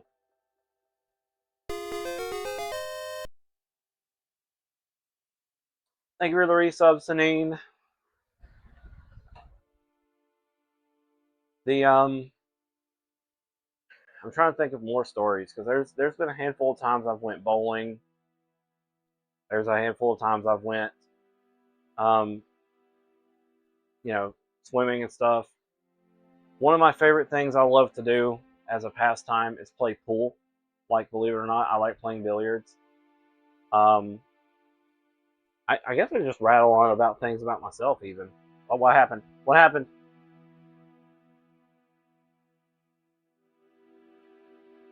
What happened? I didn't know if y'all could even hear me. I went to move my headset, and then suddenly everything went. So yeah, I love playing billiards in real life. What else? Oivo. Let's see. If I had a preferred sport, it would be tennis. Like, what I would want to play actively, because baseball is fun and all, but like, I don't want to get hit by the ball. I don't care what position I'm at on the mat. I would much rather just do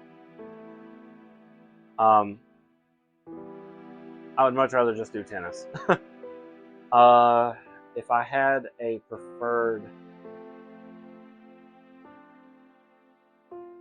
exercise method, I would probably swim, because that's like a full body workout. And I'm sore every time it happens. What else? I am kind of running out of things to talk about, if I'm being honest. I definitely quit baseball because children are off the pitchers. Yeah, well, it's not just the pitcher you have to worry about. Coming back to, when you hit that ball, it comes back twice as fast. Pokemon cards? Oh, I love them. See, I could also explain that story while I'm here too. So, I know Finalgo and Fight Puppy have heard the story, and potentially Sanine has heard the story. But what about everybody else? Okay, so my introduction to Pokemon was a bit delayed.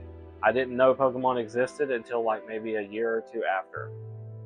And it was because we didn't really have anyone to buy it for us, I guess. We didn't really want it. Didn't know what it is. And at some point, my grandfather-in-law came home with a green Game Boy and a green Game Boy Color, and it had Pokemon Pinball in it. And he worked, how he found it is that he worked for a company that cleaned out apartments, and in one of the dressers or in the closet was that Game Boy, and he brought it home.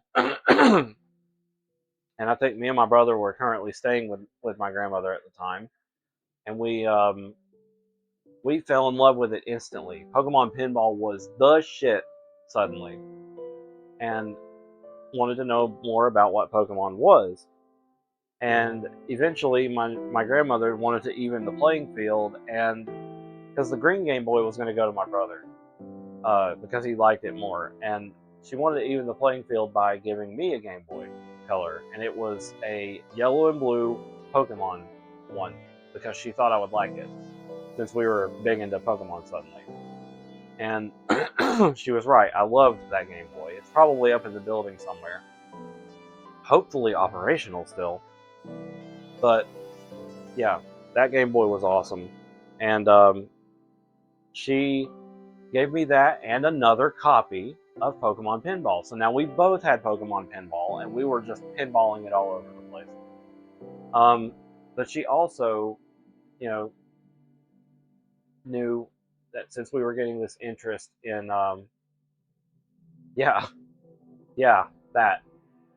since we were also taking an interest in Pokemon, she got us a couple of Pokemon toys in the future as well.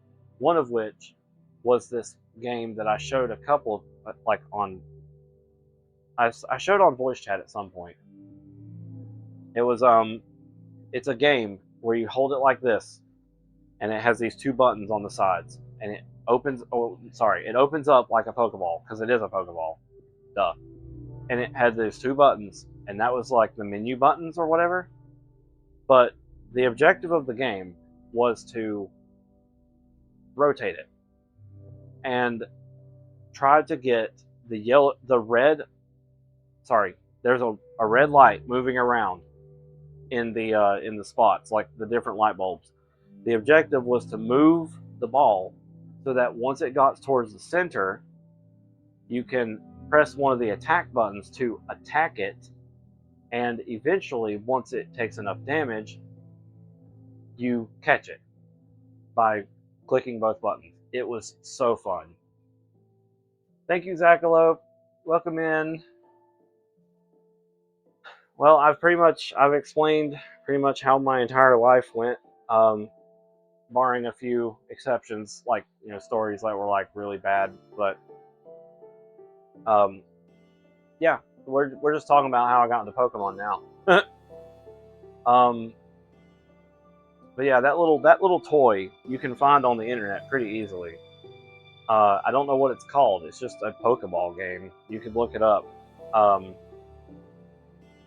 I do wonder if ours still exists. But anyway, it was about the size of a cantaloupe. It was a big game. Let's see what else. So after that point, I got so into Pokemon that when the sequels came out, or not sequels, Gold and Silver came out, I was all over that as well. And my grandmother, of course, obliged to get it for us for Christmas. And that was when my brother was actually starting to lose interest in Pokemon. Unfortunately, because I was now the only person in my circle of family that even cared about Pokemon. And I was like, man, it was a real bummer. But it showed me that I can't really rely on everyone to share my interests. And so I just stopped, you know, being concerned about like everybody liking what I like, because I was just like,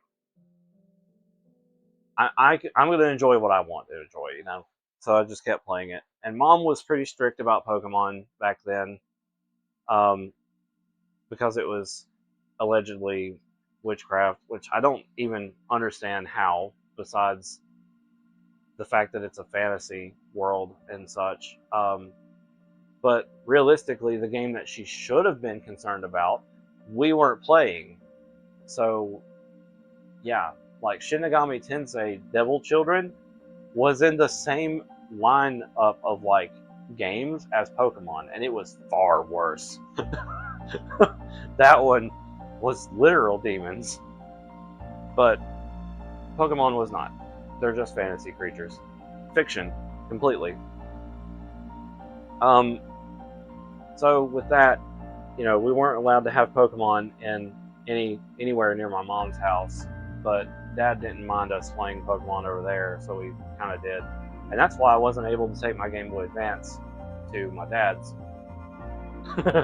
So that's why I skipped Ruby and Sapphire and Emerald, because I wasn't able to play it.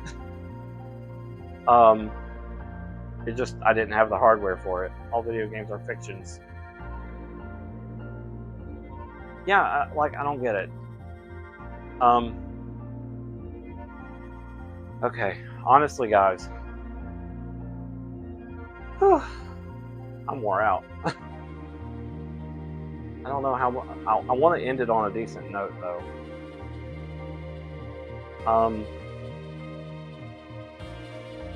Maybe I can go on for 30 more minutes. It's like what? It's gonna be 5 after that. We've been yapping for 2.5 hours. Yeah.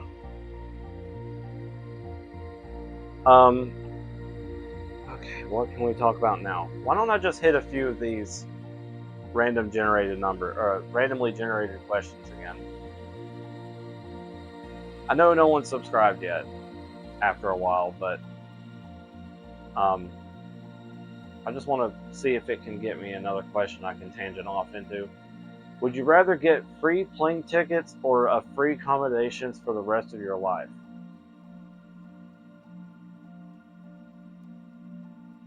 Or free accommodations for the rest of your life? I mean, yeah, I mean, it'd be nice to be able to fly everywhere. I could go visit my friend in Florida. Yeah, accommodations would be cool too. If I could have like a free house, fuck yeah. Making one like this, you know, like give me a loft. Like I've always kind of like, here's the weird thing, right? I kind of have a thing for heights. If I'm walking at like a mall, I have to walk away from the loft because the depth perception like fucks with me.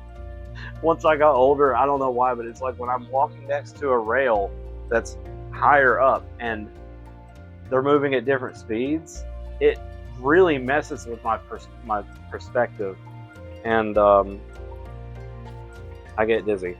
I'm not afraid of heights. I just don't trust myself with heights. That's the thing. I will lose my balance. Yeah, like I don't trust myself on a ladder, for example. I'm not afraid of heights. I just don't balance well. I mean, yeah, I mean, you could live in a hotel forever, bro. I would, honestly, in some cases, and I did this on purpose. When I went to the FurCon, a few 100 miles down the road, I was actively looking forward to sleeping at a hotel because for some reason, growing up, that became a nostalgic thing for me. Just going out, staying in a place totally different was just refreshing and kind of, you know, welcoming in a way. Because, you know, back then, we went to half a dozen different hotels, especially when we were driving out on the road with my mom and my stepdad. We went to several different hotels and stuff for one reason or another, just to swim in a pool. That was literally the reason. Because we had a good deal of money, I would imagine, and we're able to basically just do whatever we want, for the exception of, you know, the limitations on where we were dropping and picking up. Birthday stream, happy Daisy, thank you, Chen, welcome in. We're talking about life stuff, things that's happened in my life and such.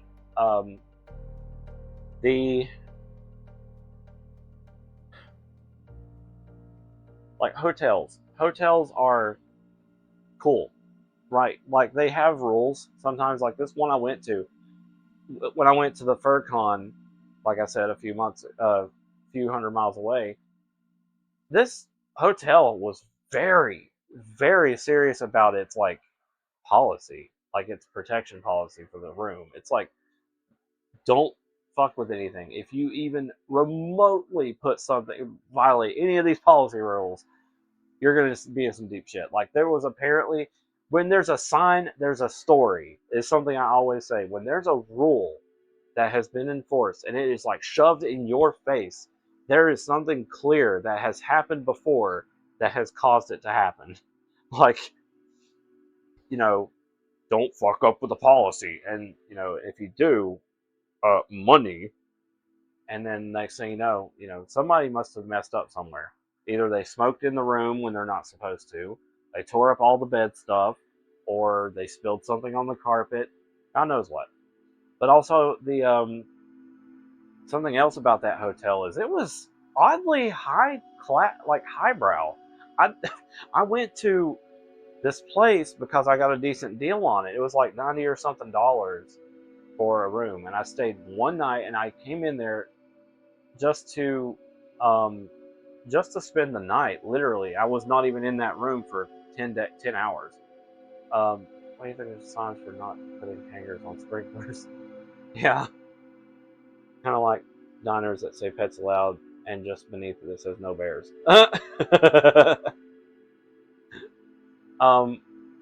Yeah. So yeah, so this hotel was oddly highbrow. I came into this hotel, and there was people in all sorts of suits and dresses and stuff like they were just at a party, like some kind of prom night or something held at the hotel, because the hotel had not one but two ballrooms. There was a downstairs ballroom and an upstairs ballroom. What? In this room, this hotel was not even that expensive. And I went downstairs to pass by the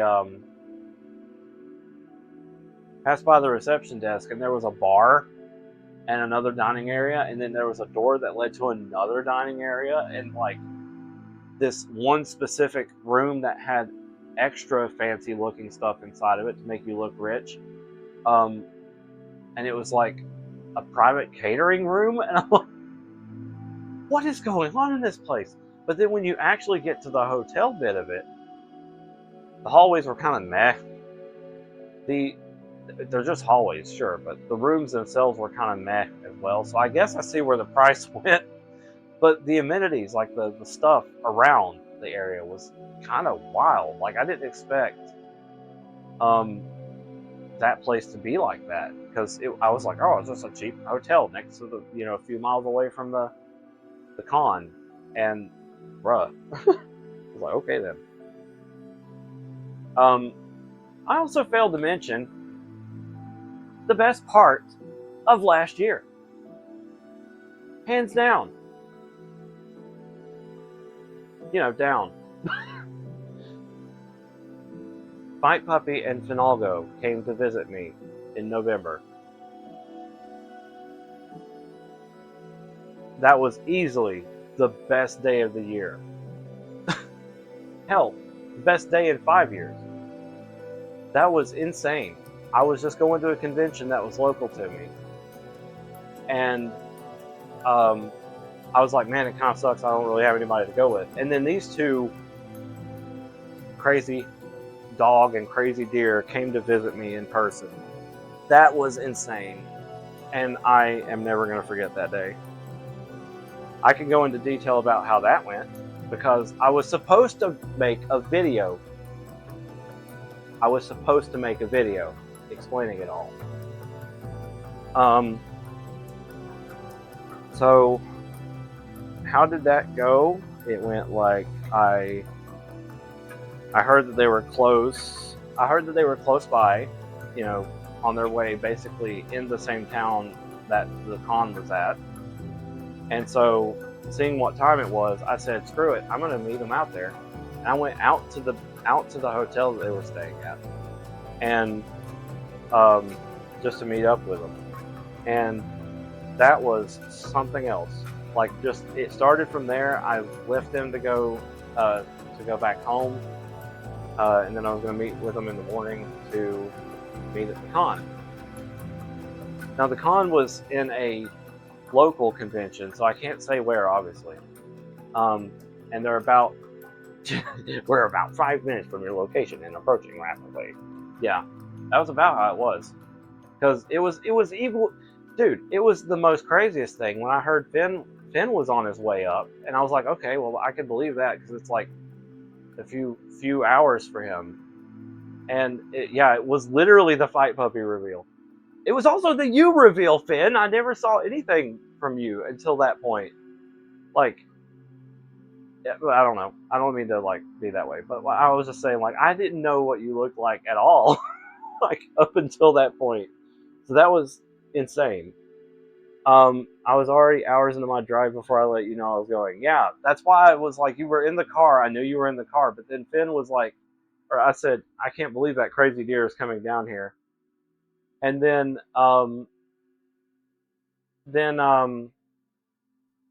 Fight Puppy was like, yeah, it'd be real crazy.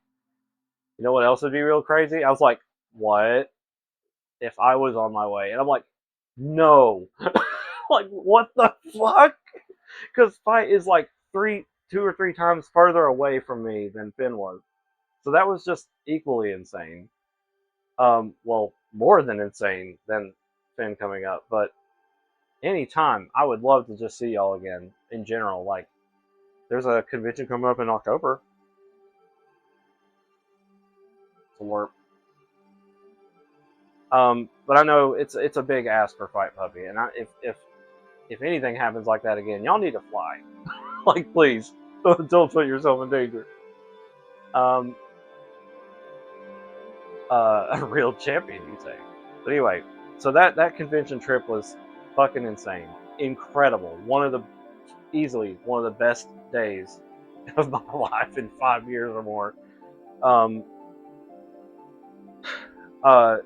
Got some art made of each other by the same artist, and they did really good on Fight Puppy's picture, and then pretty good on Finn's picture. And I was a bit late to the party, and I think she was like late to getting one, and I think she was just tired at that point from doing all the other free stuff. And I feel like mine kind of lacked a little bit in the detail, but the point is, we got it all from the same person, so it was like a joint souvenir. That's what I was trying to think. Then after that, we went and got something to eat, and I paid for it, and then went to my job. I went to my Walmart to go get a group photo made of us. So they got to see what my job looked like before it was remodeled, and given the opportunity, I might update them. But the point is, that was easily one of the craziest 3 days of my life. I'm including the other two, like seeing them at the night before, then the day of, and then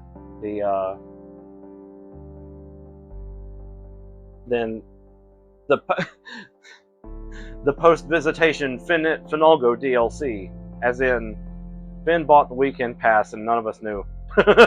So he was still in town, and I asked him to pick up the other FurCon shirt that I missed, and because I picked up the 2025 one, but not the 2024 one, because 2024 didn't happen because of the Hurricane Helene wiping everything out and making it hard for people to get there. So then they came back with the 2024 and the 2025 shirt, but I only bought the 25 shirt. So when I told Finn about it, I asked if he could get it for me. So I saw Finn while Fight was already on the way home. I saw Finn again. Right as I got out of work, because I was clocking out. Yep, and that was the last time I saw Finn before he went home. But yeah, that was an incredible day for sure. I loved it. I saw something else that made me feel pretty good, right? So we all know that there are older people in our community, like the furry community, and this will not be the last time you see a Finn. I was actually kind of charmed. I don't think that's the right word. I was actually a bit, I guess, surprised is also not the right word, to see older folk in fursuits. And I mean, these are not cheap fursuits. Heartened, yeah. It made me feel better, I guess, because, you know, I'm 37 now, and I'm going on 40 soon-ish, a few years from now. And that's kind of scary, y'all. Like, I'm serious. Like, it feels like not that long ago that I was, and I'm going to sound like a boomer, but it doesn't feel like that long ago that I had, you know, earlier experiences, you know? Like, I've said more than once, please, just take me back to the 90s, early 2000s, please. I would love to relive that again, but I would still want everything I have now, and that's not possible.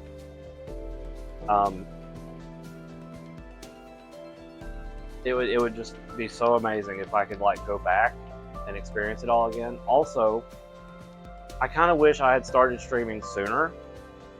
The reason why I started streaming in general is, well, that's sad, so I'm not going to go into that. The thing is, streaming has brought so much laughter and joy into my everyday life, for sure. And you guys really are, like, some of the biggest things I look forward to.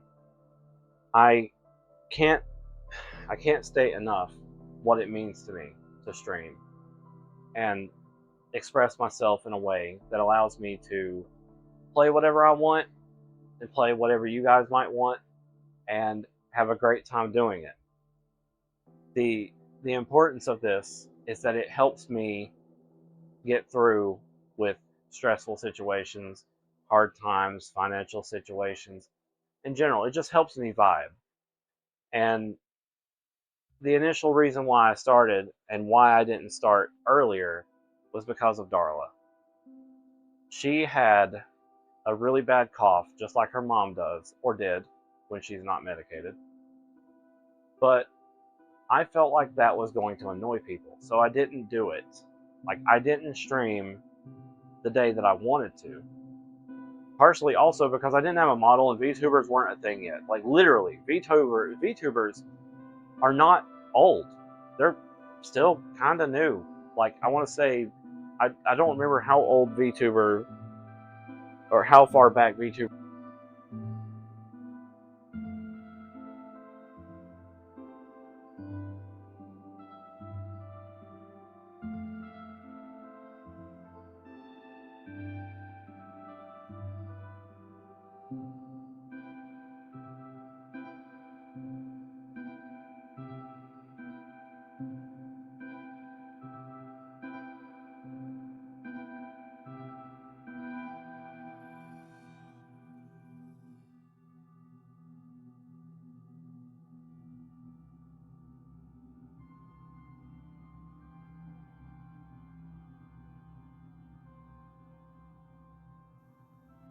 Okay.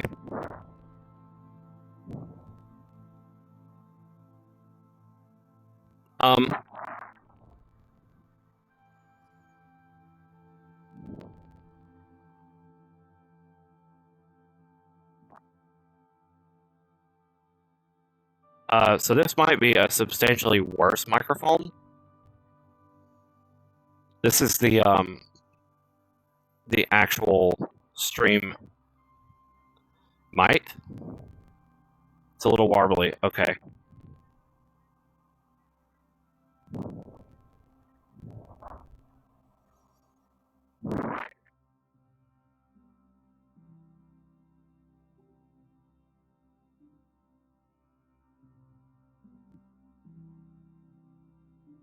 Testing. I don't know what to do about it.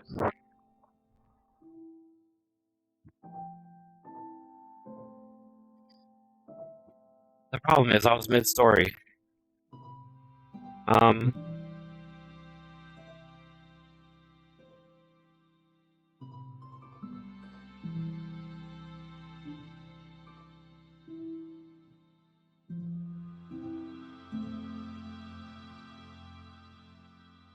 Well, see, that's just it. Like, I want it to be a decent quality.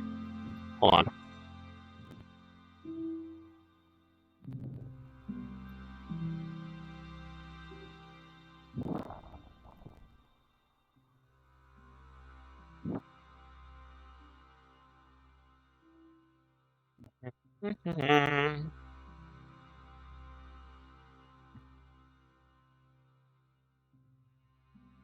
Filters.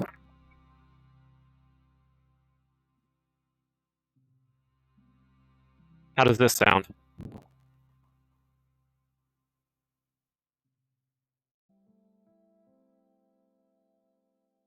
Seems like I'm peaking it too.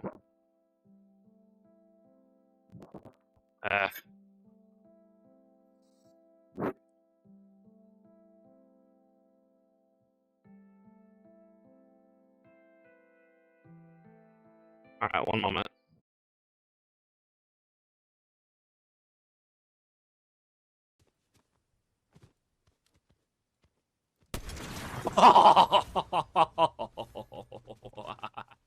That's a clip.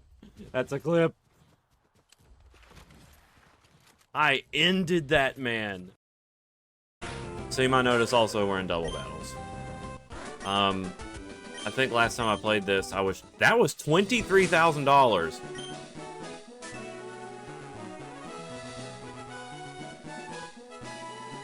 That trainer just rewarded me $23,000.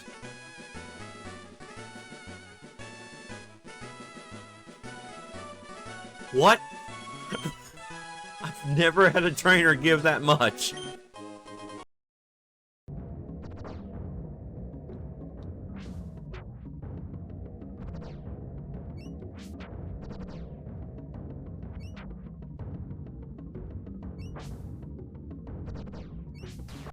Haha, I did it!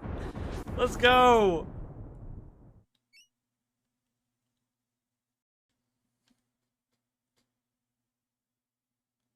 Get out of here, Magmar.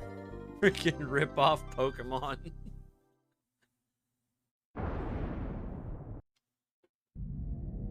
Okay, you Don't tell anyone else this, not even Z. It's a secret for you and me, chat. These are stinky.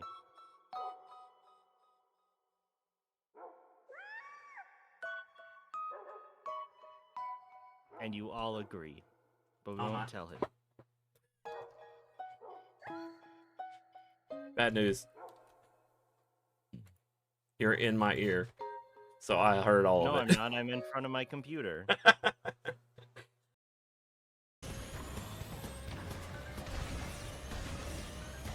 Since I'm so far ahead, I'm going to show you guys what I mean by boost storage. Like a literal example, right now.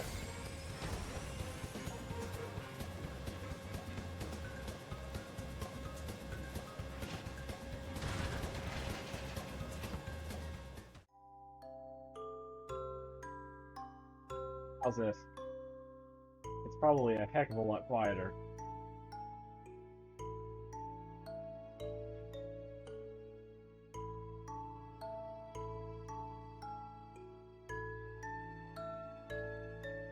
Well, is it still a decent volume? Because to me, it's only hitting yellow. Okay, I can see what I can do about the game.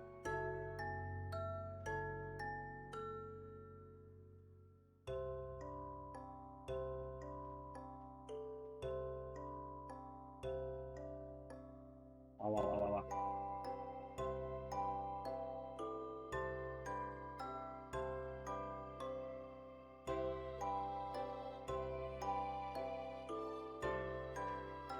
Wow. La la la la la. 13 seems okay, I think.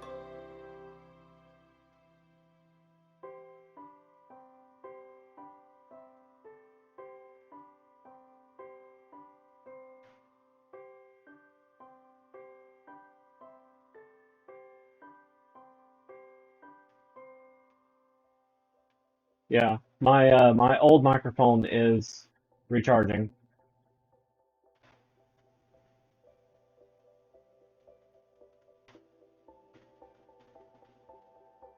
I wonder if it's because I have two different noise suppressors on right now. Turn that off. Wah wah wah wah wah.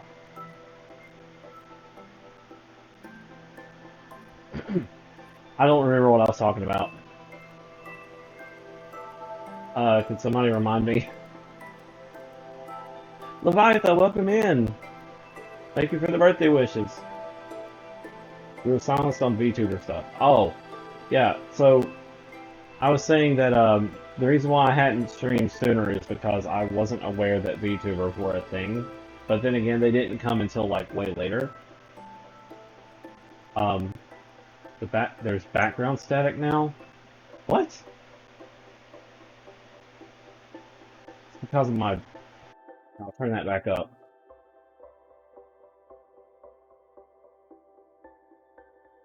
So now noise suppression is completely turned on now. I had two different ones going, but only one's working right now. So part of that was also because I had Darla, and Darla's cough was a lot more pronounced than Baby's was. And so she was on my lap like all the time. I kid you not, guys. She coughed almost throughout the entire day. there was rarely a moment where she wasn't coughing, and it was so bad for her. So between that and me not having the knowledge of VTubing and also the knowledge of you know, how to get her to not be noticed, like with noise suppression and stuff, I just didn't bother. That's how it was. But I was watching Vinny, and Vinny was my inspiration for doing anything related to Twitch. And Joel. Like, generally, like, Joel and Vinny were, like, the big hitters. And then I was introduced to Simple Flips later down the line. None of which are VTubers, by the way.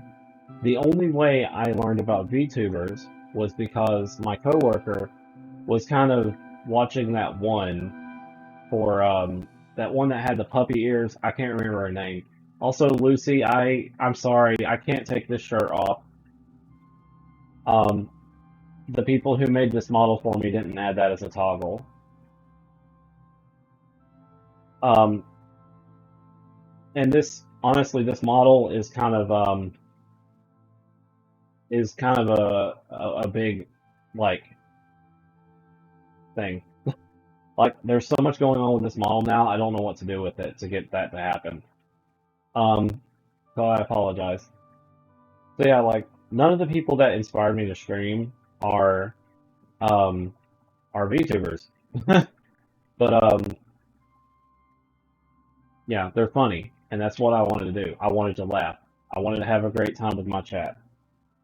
And, things were extremely slow at first. I would barely get 1, maybe 2 viewers at a time, and that went on for close to a year. But I started introducing myself to new people, and I've definitely had a bad experience already with a group, and was like, he was literally a sociopath. Like, no other words about it. Like, even Itsune agreed. So, that person was just troubled completely. He actually has a completely identical shirt on the exact same position underneath his primary shirt. But yeah, I was part of their group for a little bit, but ultimately I had to leave it because it was just toxic. Well, no, I didn't leave it. I got banned. Because they were just that toxic. But whatever the case, they good riddance. I've met better people. The whole, like, I guess, career with Twitch has been really slow, but hey, at least I have loyalty. That's the first and foremost thing you should have with a community, is loyalty. You all are here now, and I greatly appreciate you. I kind of started meeting more people when I opened up the free art wheel, which is a very neat, fun little concept, but it's no surprise to say I'm a little overwhelmed by it at the moment. Like, there's so many people on the list that I've been considering, like, just, starting up. But I'm gonna get to the people who are the most recent, I guess. Like, as far as the ones that are least likely to leave the list. I don't know. Just the thing is, I really shouldn't remove people, but the truth of the matter is, I've had little to no communication with 80% of the people on that list. So I don't know for sure if they even still want it at this point. Because I took too long to get around to things. That and drawing takes a lot of energy. Energy that has been hard for me to keep as of late. And I'm only now getting back into it because of commissions due to financial situation. But now that I'm starting to pick up the pen some more,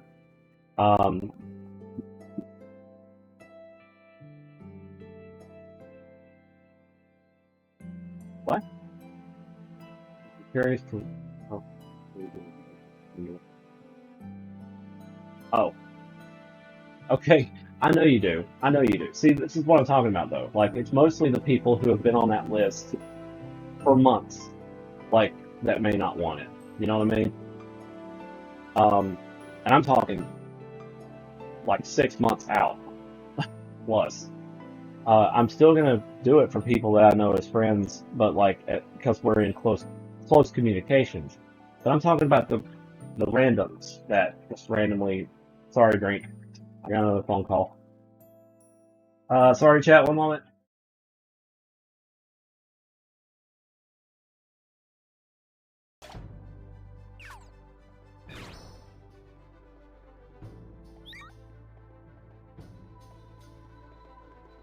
Huh?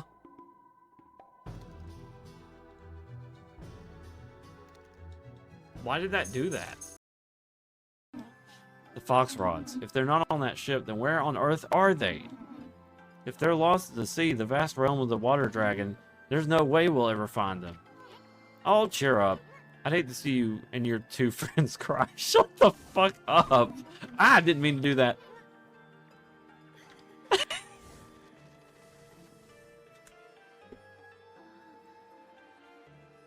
Did you see what he said?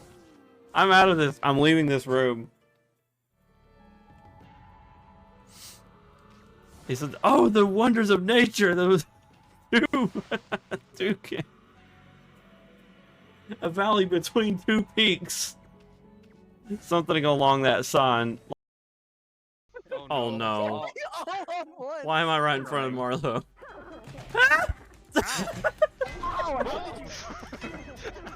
Whoa, not me. Okay. Just ended my whole life in one punch. Yeah.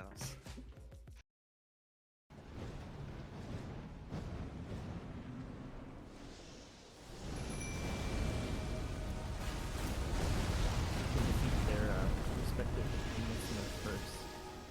That's not fair. Because I was gonna say, because it's not fair to you. You have to fight him at a significantly higher level. Huh? Okay, look how little damage that did to you. Huh? Why did he explode? Huh. What happened? He just freaking imploded.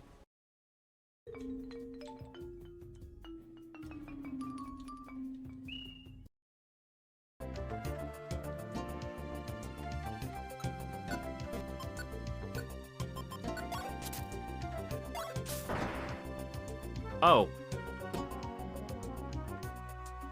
I can't see shit. that backfired.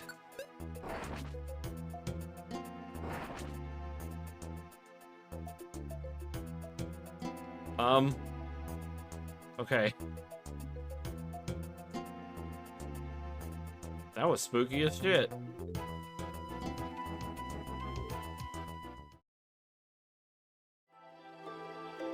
Okay. I have my phone in my back pocket for just that occasion. Alright, that was my grandmother. She was asking on my mom's side. She was asking if I would mind going out to dinner with her. I said I don't mind at all, but Dad also wanted to take me out to dinner today. So, we're gonna have to find a meeting in the middle and figure out what happens. Forgive me, I forgot what I was talking about again. Yeah, Mike is making weird noises. Is it? I had to switch mics.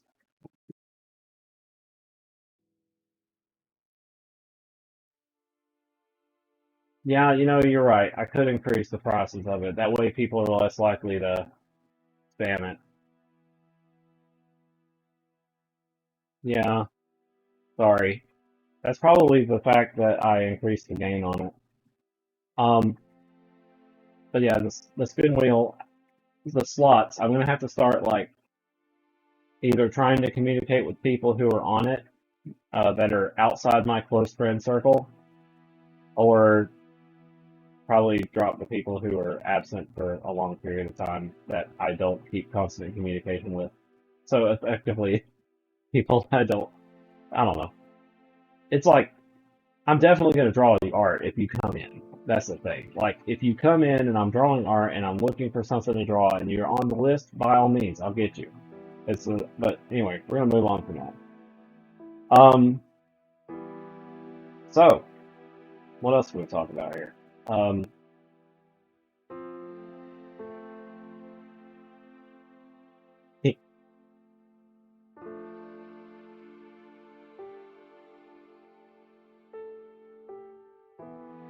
Yeah. I'll probably jump it up to like 4,000 or something.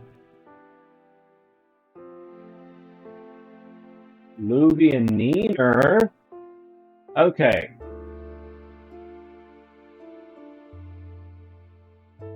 Okay, so Luvi belongs to Finalgo.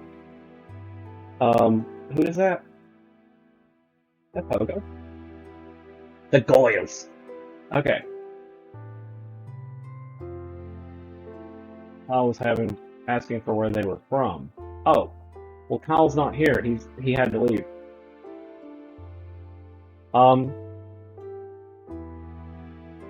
Oh, I know what I could explain. So I mentioned earlier to someone that I was probably going to be going over like character backstories. And I know we were just about to talk about Nina and Luby, but I've never told anyone about Jackson and Rose's story. And they're in my island.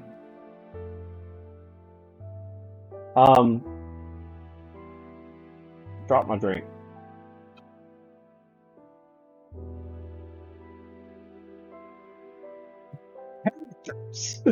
Oh. Okay. So, as I was mentioning earlier, when I was going on about my life as an artist in the early days of 2006, 2007, and 8, I had an early roster of characters. Mostly it was Jackson and Rose, and I had another character named Sonya, and another few other characters I can't remember the names of. I'm sure I would if I went back through my my DeviantArt page from the age of old. But so Jackson and Rose are, well, Jackson is a chocolate lab, and Rose is a white Saluki. They grew up together in school and took a fondness to each other. Later on, they kind of were like, high school sweethearts or whatever, but never really committed. Jackson knew that she was in love. Jackson knew that Rose had had feelings for her, and Freya, a different character, didn't want Rose to have Jackson because she was afraid it would take Jackson, she was afraid it would take Rose away from her. Relationship stuff. So at some point, so Jackson's parents was part of a, so if y'all ever seen the Road Rovers, what they're about at all, it's kind of in the same universe. So instead of the Road Rovers, at this point, they were disbanded, and a new force was created.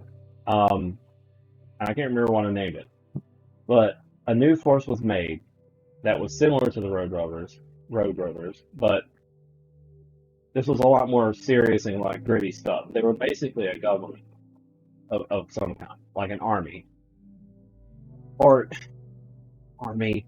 No, they were a task force similar to police or firemen or whatever, but they weren't discriminate to humans.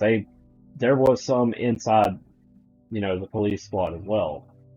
Well, not only that. So I didn't actually explain the way the world works either. So basically, we'll go before Jackson and Rose, okay? Because when we go before Jackson and Rose, we're also going before Z and everything else. So basically, in the beginning, The Road Rovers were attacked by a new biological weapon, and unfortunately, them, as well as the other creatures or people known as morphs, were essentially eradicated. It was a bioweapon, and it exploited a particular part of their DNA. Drink is just gone forever. I toss it towards the camera. Sorry. So with this, the last remaining member of the Road Rovers dropped off the blueprints of the machine that they were using to create the morphs to a guy named Professor Canders, and he was solely responsible for like rebuilding the machine. It took him a while to do it, and it involved some potentially volatile stuff like uranium. So I don't know. He had some stuff in there that was like potentially harmful to humans, obviously, because it's chemicals. It's science. It's dangerous. In the midst of doing this, he made a few new people, morphs, if you will, to help him with his research. The one was named Shelby, and the other one was someone else, Caroline. Oh, rings a bell, Caroline. So Caroline, I think, was actually his first creation, and then Shelby was the next one, and then he used Caroline to teach Shelby stuff, essentially as a constructive experiment. Like he was trying to see if they could be proficient, whatever. Whatever the case, they ended up building this new machine that would get rid of the genetic problem that caused the downfall of the original morph race. And this machine not only did that, but removed any particular deficiencies that the genetics of that creature would have had normally as an animal. In this case, if you want an example, dogs would be able to eat chocolate. That's just one. There's also the fact that, you know, the machines were in a sense produced in mass, and that way they could rebuild the entire population of morphs. And so they did. Jackson and Rose came a bit later, after modern technology or modern society had re-accepted morphs, because they were gone for a while. Now, when I'm talking like an eradication of the morphs is what happened the first time with that bioweapon. It completely was harmless to humans. It was only made to eradicate the morphs, because they were like, this is a problem. You know how fucking warfare is. So with this, the modern society was starting to get used to having morphs again, and that's where Jackson and Rose came in effectively as the new lineage. Not literally lineage. What I meant is like the new generation. There we go. This is also where Z came from, but different story. Jackson and Rose, like I was mentioning before, became little high school sweethearts. They hung out a lot, played, and all this other stuff, as kids do. And their folks, Jackson's parents, was part of the force that was, you know, that they were. Ugh.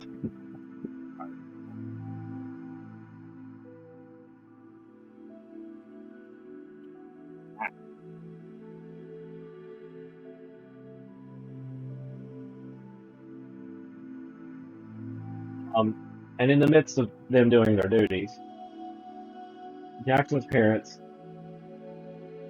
crashed. They ran into someone in a cross collision, you know, a T-bone, if you will, and it cost them both their lives. When this happened, Jackson was reasonably stricken with grief, and didn't have anywhere to go because they had, he only had his parents' house to live in for a while.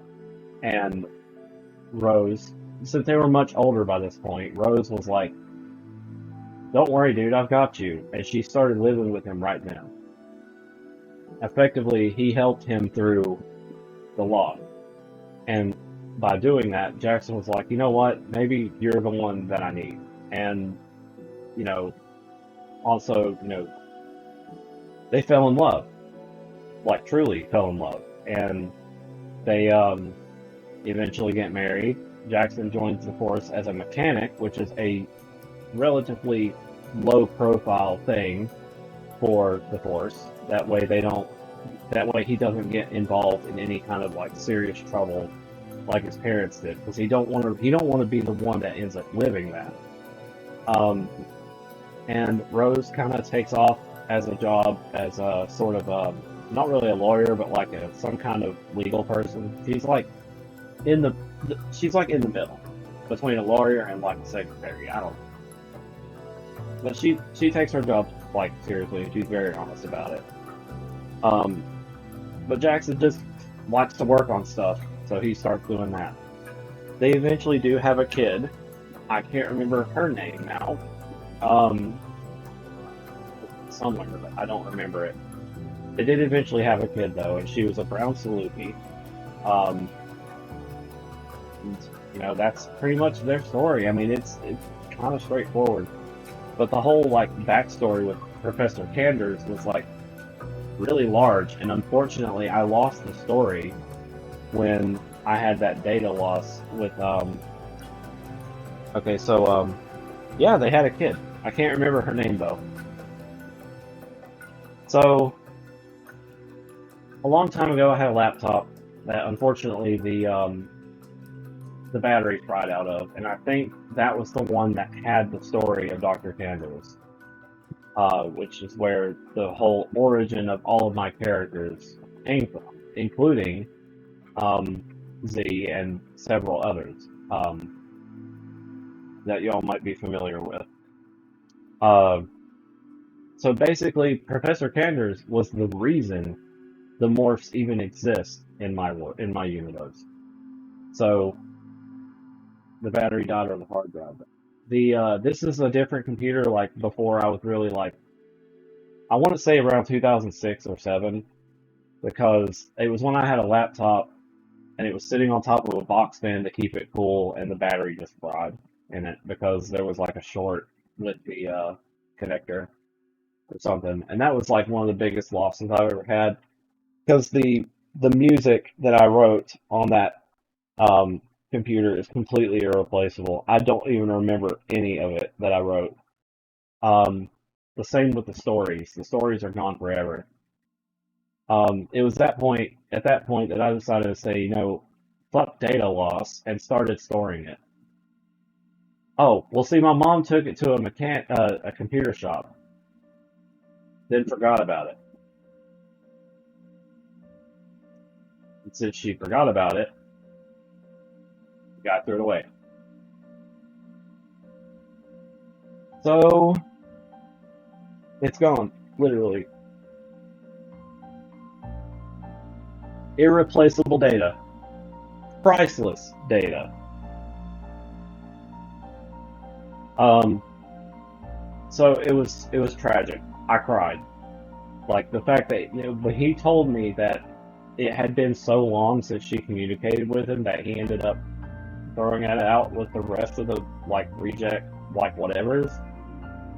My heart sank, dude. I almost cried in the store. But it was at that point that I took data loss prevention very seriously, and that's why I ended up storing things on disks upon disks upon disks upon disks, and now different hard disks, rather, I should say, not just CDs like no, I'm talking hard drives.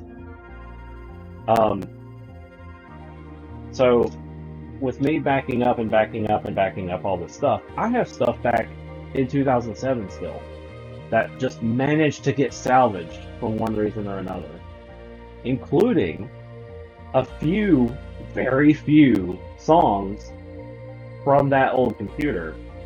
Like, I had one, this is a thing I was doing, where I was calling music ZAX, and then I put a number next to it. I didn't have names back then for my music. But then there was one just called Z Space. It was probably the prettiest song I ever wrote at that day and age. I read a story about that old computer now. I almost forgot how angry it made me retroactively. Yeah, dude. I was pissed. I was sad. I was crying. It fucking sucked. I hate that man for throwing away that computer, but I can't blame him at the same time because he had junk in his shop and he couldn't get a hold of the customer to take care of it. I mean, I understand, but really? It's someone's property, dude. How hard is it to keep a hard drive? It was the entire computer. Like the whole laptop, though. I don't know. It would be a miracle by now if he even still has that shop there. Yeah, like the length of time that it's been, that shop is probably not even there anymore at this point. But anyway, that was Jackson and Rose's story. Got a little off topic there. Z's story is a little bit different. He was also in the modern age of morphs. Thank you, Silver Scarf. Welcome in. Z's origin story goes about the same, both in the quadruped story and in the the bipedal story. Effectively, Z runs off. Well, okay, in the bipedal version, he goes on a field trip in college, roughly around, I don't know, some kind of trip, school related. And in the midst of this, the location that he's at has these places that he didn't even know about called shrines. The shrines were some kind of homage to, yeah, I don't have my usual mic, Silver. And I also don't have the mic I was using earlier, so that kind of, I just kind of have to deal with what I got. This headset microphone is awful, so I have to use alternatives. In fact, I can probably swap over to the other one now. It's charged for a little bit. Give me like 1 sec.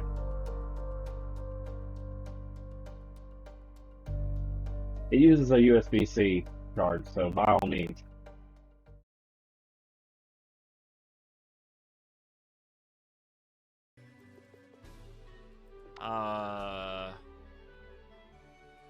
Mega Arcanine, which actually doesn't exist.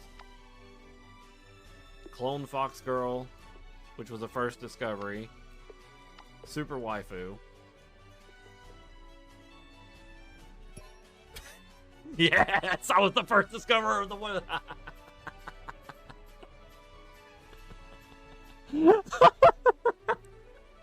I was the first discoverer of the Delphox Waifu.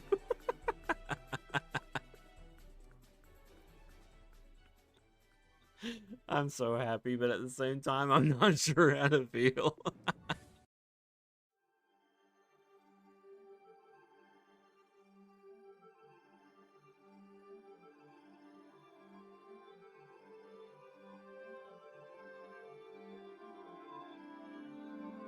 Okay. There. Everybody loves the Delphox Waifu clip. Now this is the usual mic that I would use for VR chat. Hopefully it doesn't die on me again in a quick, like... Ah, quit lagging.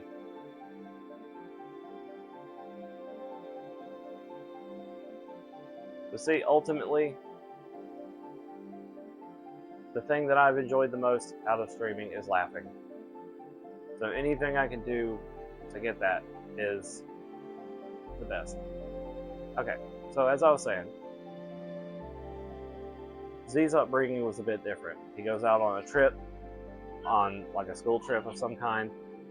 He is not aware of these things that are called shrines that pay homages to different elemental spirits, because he's not even aware magic exists in this world.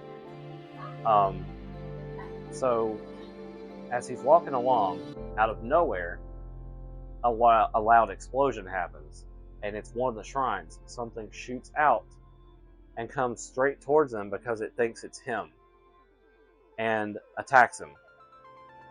It's the frost spirit. It attacks him and just like showers him with like shards of ice and cold, and it's just generally like it drops the area to about, I don't know, like -5, like really damn cold. And Z somehow pulls through because Thunderwolf, and with this, the spirit calms down after a while and then realizes, whoa, I just assaulted the wrong. It flies away, then sees the actual people that caused the problem, dispatches them, comes back to Z, and then says, okay, I'm sorry. Here. And just like in so many words, it bestows some of its power to Z. When this happens, it bonds to Z's soul, and now he can use frost magic, essentially. Yeah, I remember this lore from the Champions Online. Yeah. That's effectively how he got his ice magic. Then, from there, he goes home. And he doesn't know how to control this magic yet. And when he comes home with his hands like glowing with like steam from the ice magic or whatever, his dad gets a little worried and doesn't know what's happening. And his mom is like, well, maybe, I don't know what's going on with him either, but we need to just learn to accept it. And his dad doesn't. He was already having trouble in the family to start with, but then just, he leaves. And leaves kind of Z like on his butt, like, what happened? I don't know what's going on. Because his dad thinks something bad's going to happen, like it's an omen. And he just goes, because he doesn't want to get caught in the crossfire of whatever's about to happen. And so his mom just tries to take care of him the best she can and all that other stuff. And he gets a job, and come on, headset. It is like fuzzing up like crazy for me. Lagging.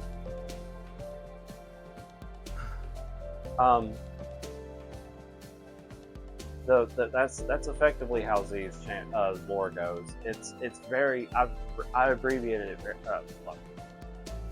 I was very brief about it, but that's what it boils down to. Does he like cake? Yes.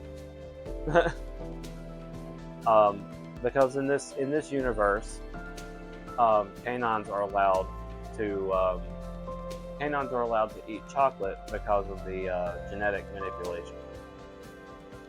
Favorite food, favorite flavor. I like strawberry, and since he's more or less me, I like strawberry. I also like banana stuff. I just like sweet things. Chocolate is okay, but not really my preferred thing. I'll eat it. And pineapples, of course. Yep, I jumped.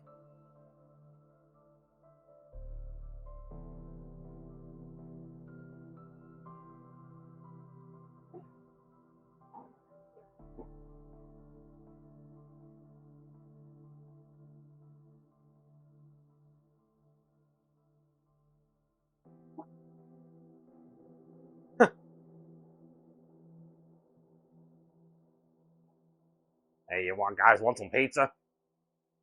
Get some pizza. I don't know. Where is it?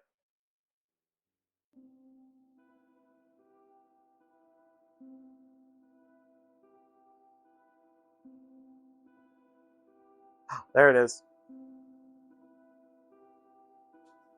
Dang it, I can't do it. Hold on.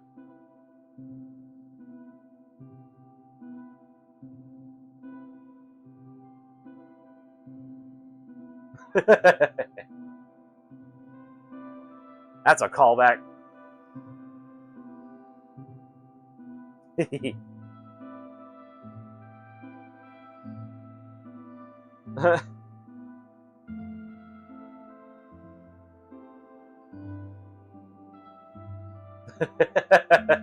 I come back and he's being haunted by pineapples. Life's good. I unintentionally did the that. Shit, what time is it? Oh, I probably need to end off. But I've went over some character backstories. Kyle, feel free to, replay any of the VOD that you missed. It'll be uploaded. It's going on 6 o'clock, and Dad wanted to take me out to dinner, so I gotta figure out what we're doing with the dinner plans. So, guys, this has been basically story of my life, literally. Because, like, story of my life, you know how people say when they get upset, or when they do something that, something happens, But this was actually story of my life. I've went back as far as age 3, as far as, like, the stories go, and I've, to the best of my ability, pieced together the entire timeline of my existence. And you know what's crazy? When you meet people who are older than you, sometimes may have a job that is older than you, that is such a surreal feeling, right? So think of it like this. At some point when I was working at the yarn factory, the guy that I was under, like the maintenance guy who I was under, had just turned, 30 years of working there. At that time, I was 32, and I looked at him like, you've been here my whole life. And then it was just hitting me, bro, like, my entire life. Like, everything I've ever known, you were here. The ear twitch was well timed. I saw it. That was great. I was like, no way. Yeah, shell shock. It hit me, bro. Like, and here's the crazy part. I'm working at Walmart now. I've been there for 7 years. And there's people who's worked at Walmart for like 35 and 40 years. And I'm like, what the fuck? Like, my dad was a teenager when that, shit like that. Like, my dad was a teenager when you were still working here. But, I mean, hey, Walmart is not a bad company to work for. The problem is the people. The people you work for is entirely different. Yeah. So, like, the people I'm surrounded by in Walmart is miles better than some places. Okay, yeah, the customers can be a real bitch too. Like, I've had my fair share of people getting upset at me over me following policy, and I'm just like, look, you want to have your little tantrum? Go ahead. I'm walking this way.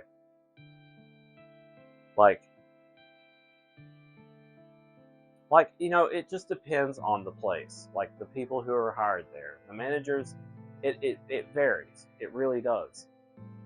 Because, like, you'll have bad managers or you'll have bad employees, but you're not always going to have bad customers. You know what I mean? It's like, sure, you can deal with a bad customer for like 10 minutes. But if you're dealing with a bad manager every single day, you don't want to go. Like, that's an entirely different reason to not go. When I was working Cap 2, yeah. When I was working Cap 2 and I was working under that one lady, that I can't name for obvious reasons, I got to where I was regretting going to work. And even before her, there was someone else that was even worse. Someone who literally caused 3 people who had worked there for a few years to quit outright because of how he treated them. And then, yeah, I was offloading trucks. Like, that's just what I mean. Like, when you have a bad manager, you don't want to go in. When you have bad employees, they're temporary. Bad customers are the least of your concern, like, as far as going in for the day. Now, there have been a fair share of bad employees that I've had before. Like, there's this one guy who was like a short fuse that constantly would look for somebody to pick a fight with. And I shit you not, he would make these scenarios up on his own. And then when he had a problem with it, you want to say something about me? You know, he'd try to start shit. There was one time I was pushing stuff down the line, and as I was pushing down, he fussed at me for pushing it all the way to the end. Like, he got on to me for doing that. So then I started pushing it up to the point where it was absolutely necessary. He's like, well, how am I supposed to get shit if you don't push it down? I was like, bro, what do you want from me? You want it up there or you want it back here? And I got to the point, like, confrontation with me is hard. Because when I get confrontational, I quiver at the legs. Literally, my knees start shaking and I want to fall. Like, collapse. Because the anxiety just builds up. Like, I was already dealing with his sorry ass the whole day, and he goes off on me a little bit like that. You know, it's scary because I would also work Cap 2. Well, I mean, it's a job. You get paid the most back there. Yeah, I need to get ready, but he's still waking up. It's fine. I work there twice a month, like,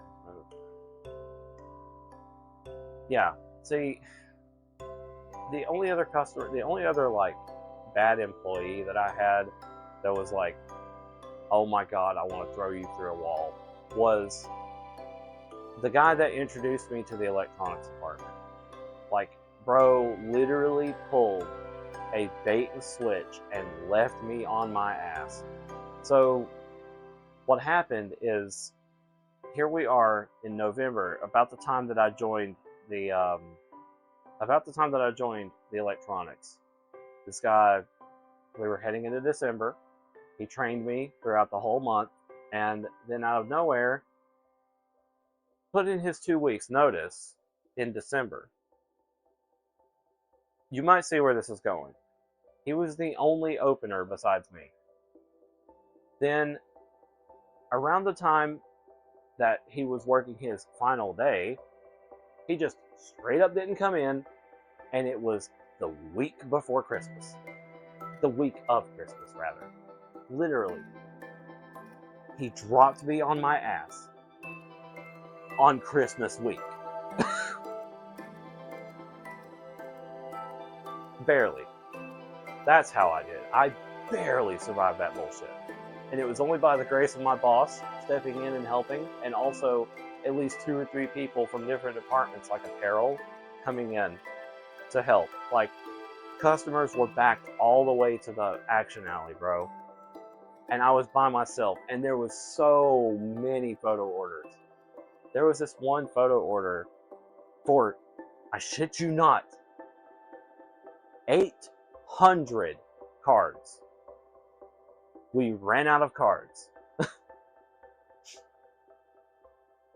And I was just losing. I was about to lose my mind, but I've been there, done that with McDonald's. So it kind of was something I could just let roll off my back, but there's only so much you can do. Who knows 800 people? A company. They were shipping them out, I would guess, for Christmas. Yeah. It was probably just a company wishing all of their employees well or whatever for Christmas. But to get Walmart to do it was the real kick.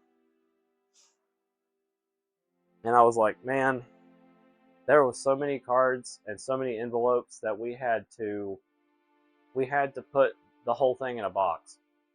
Did the holiday music drive you insane and well? Or did I actually couldn't hear it? I was completely toning it out. I'm guessing she's watching. Yeah, go to Staples. Do something like an actual print firm or something, please. instead of that bullshit. But and because we printed so many cards and ran out of envelopes for those cards, we couldn't let them order anymore. So that meant the ones that were already ordered did not get the update for being out of stock. So now people were still coming in asking for them. And we were like, we literally ran out of cards, bro. This one guy came in and just literally, this business wiped us out completely. But again, like Christmas week was absolute insanity because I didn't have anybody to open with besides myself and the people who volunteered. But anyway, I wanted to end on a good note. So tomorrow, I'm probably going to do more champions. Pokemon champions. Because I've been playing it recently. But here's the thing. I might actually try to do it on mobile because it just runs better. Like, believe it or not, it actually does run a bit better. I have to get ready for a dinner, but I also have to bring up the fact that my dad or my grandmother might want to join us. But this has been fun. I greatly appreciate you guys being here and wishing me all these birthday wishes. We had 5 subscriptions, thanks to Finn. And why not? I'll go and answer a few more questions of this random generator thing. What travel experience, city or country impacted you the most? Going down to Florida. That was insane. Great trip. I thoroughly enjoyed. One more. What is your DJ name? DJ Z. Joking. What piece of advice would you give to your 16-year-old self? Whoa! Okay. What advice would I give to my 16-year-old self? Especially when I started doing art around 17.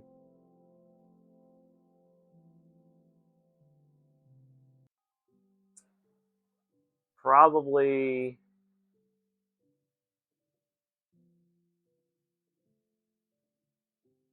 yeah, that was intentional. I know where the camera is.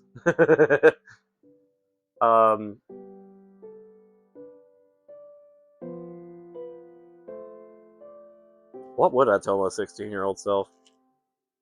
Don't go work for Walmart. Or not Walmart. Don't go to work for McDonald's, please. Don't do it. That would probably be it. One more. Fuck it. This is a neat little generator. Tell us a weird fact you happen to know for no reason.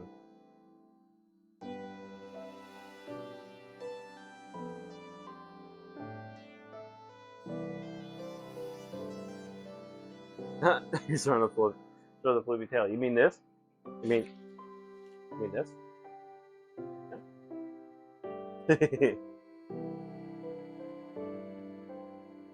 I'll tell him it's not an obsession if you want to do it. Yeah, that's fair. Floof, floof. It's all floofy and wavy.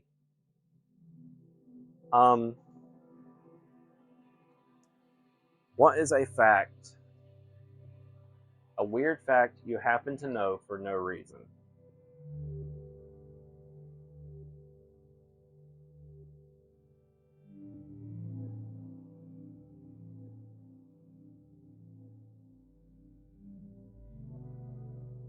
We have just heard many weird facts.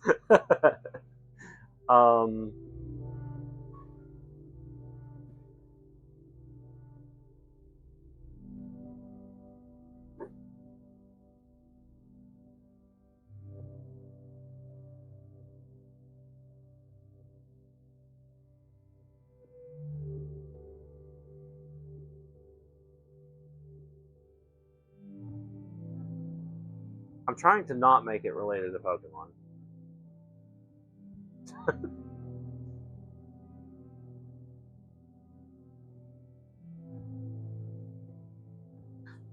Here you go. Did you know that in The Legend of Zelda, A Link to the Past, if you use the Explorer's glitch, you can complete 70% of the game's inventory without ever saving Zelda from the jail cell.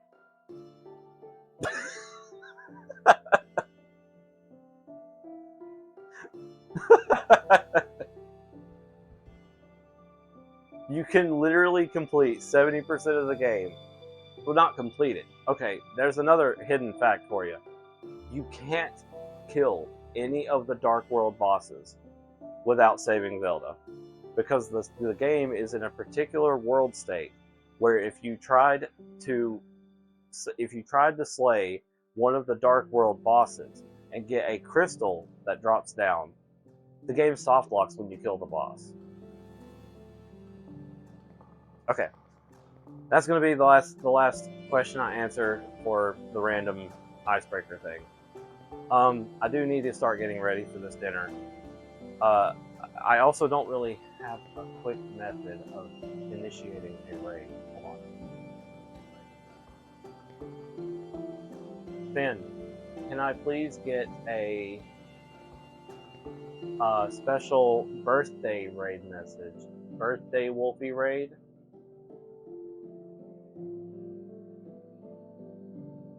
Be gone, dog!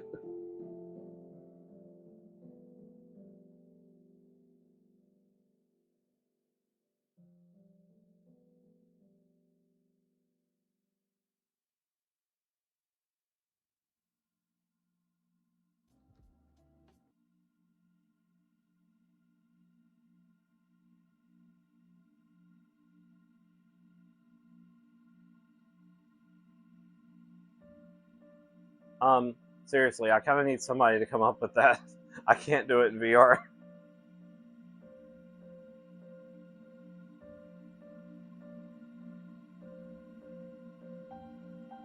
Thank you.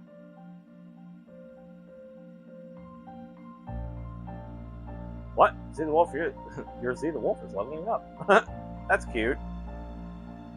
Okay, so guys, there is a copyright message you can use. Thank you, also Finn and Fight Puppy. It's up to you if you would like to use either one.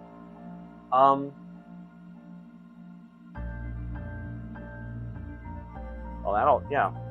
However you want to do it, guys. I'll go ahead and start the raid. Maybe sometime soon we can work on potentially having a group VR chat session. Thank you, Leviatha. Thank you so much for being here, everybody. I gotta figure out who I'm raiding first. Let's raid Dakota, because they're doing a collab.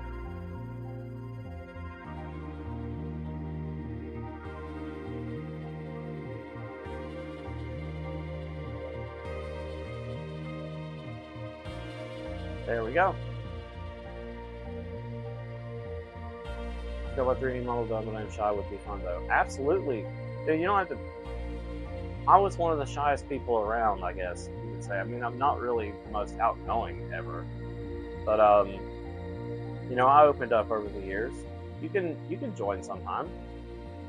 But yeah, there's the copyright message. Pick one that you would like to use. I cannot copy and paste while on VR. So I've got this big lug of plastic on my head, so it's going to be hard for me to just do that. But yeah, thank you guys so much for joining. Tomorrow is probably going to be Pokemon Champions, because I have had a great time battling, and with the new release, the new updates, it has made things a lot more interesting for battles. And Delphox has you know, a lot more placement in battles now because of the Staraptor spam. But yeah, you guys have a great day. I'm gonna go get some food, and I'll see you soon. Bye for now.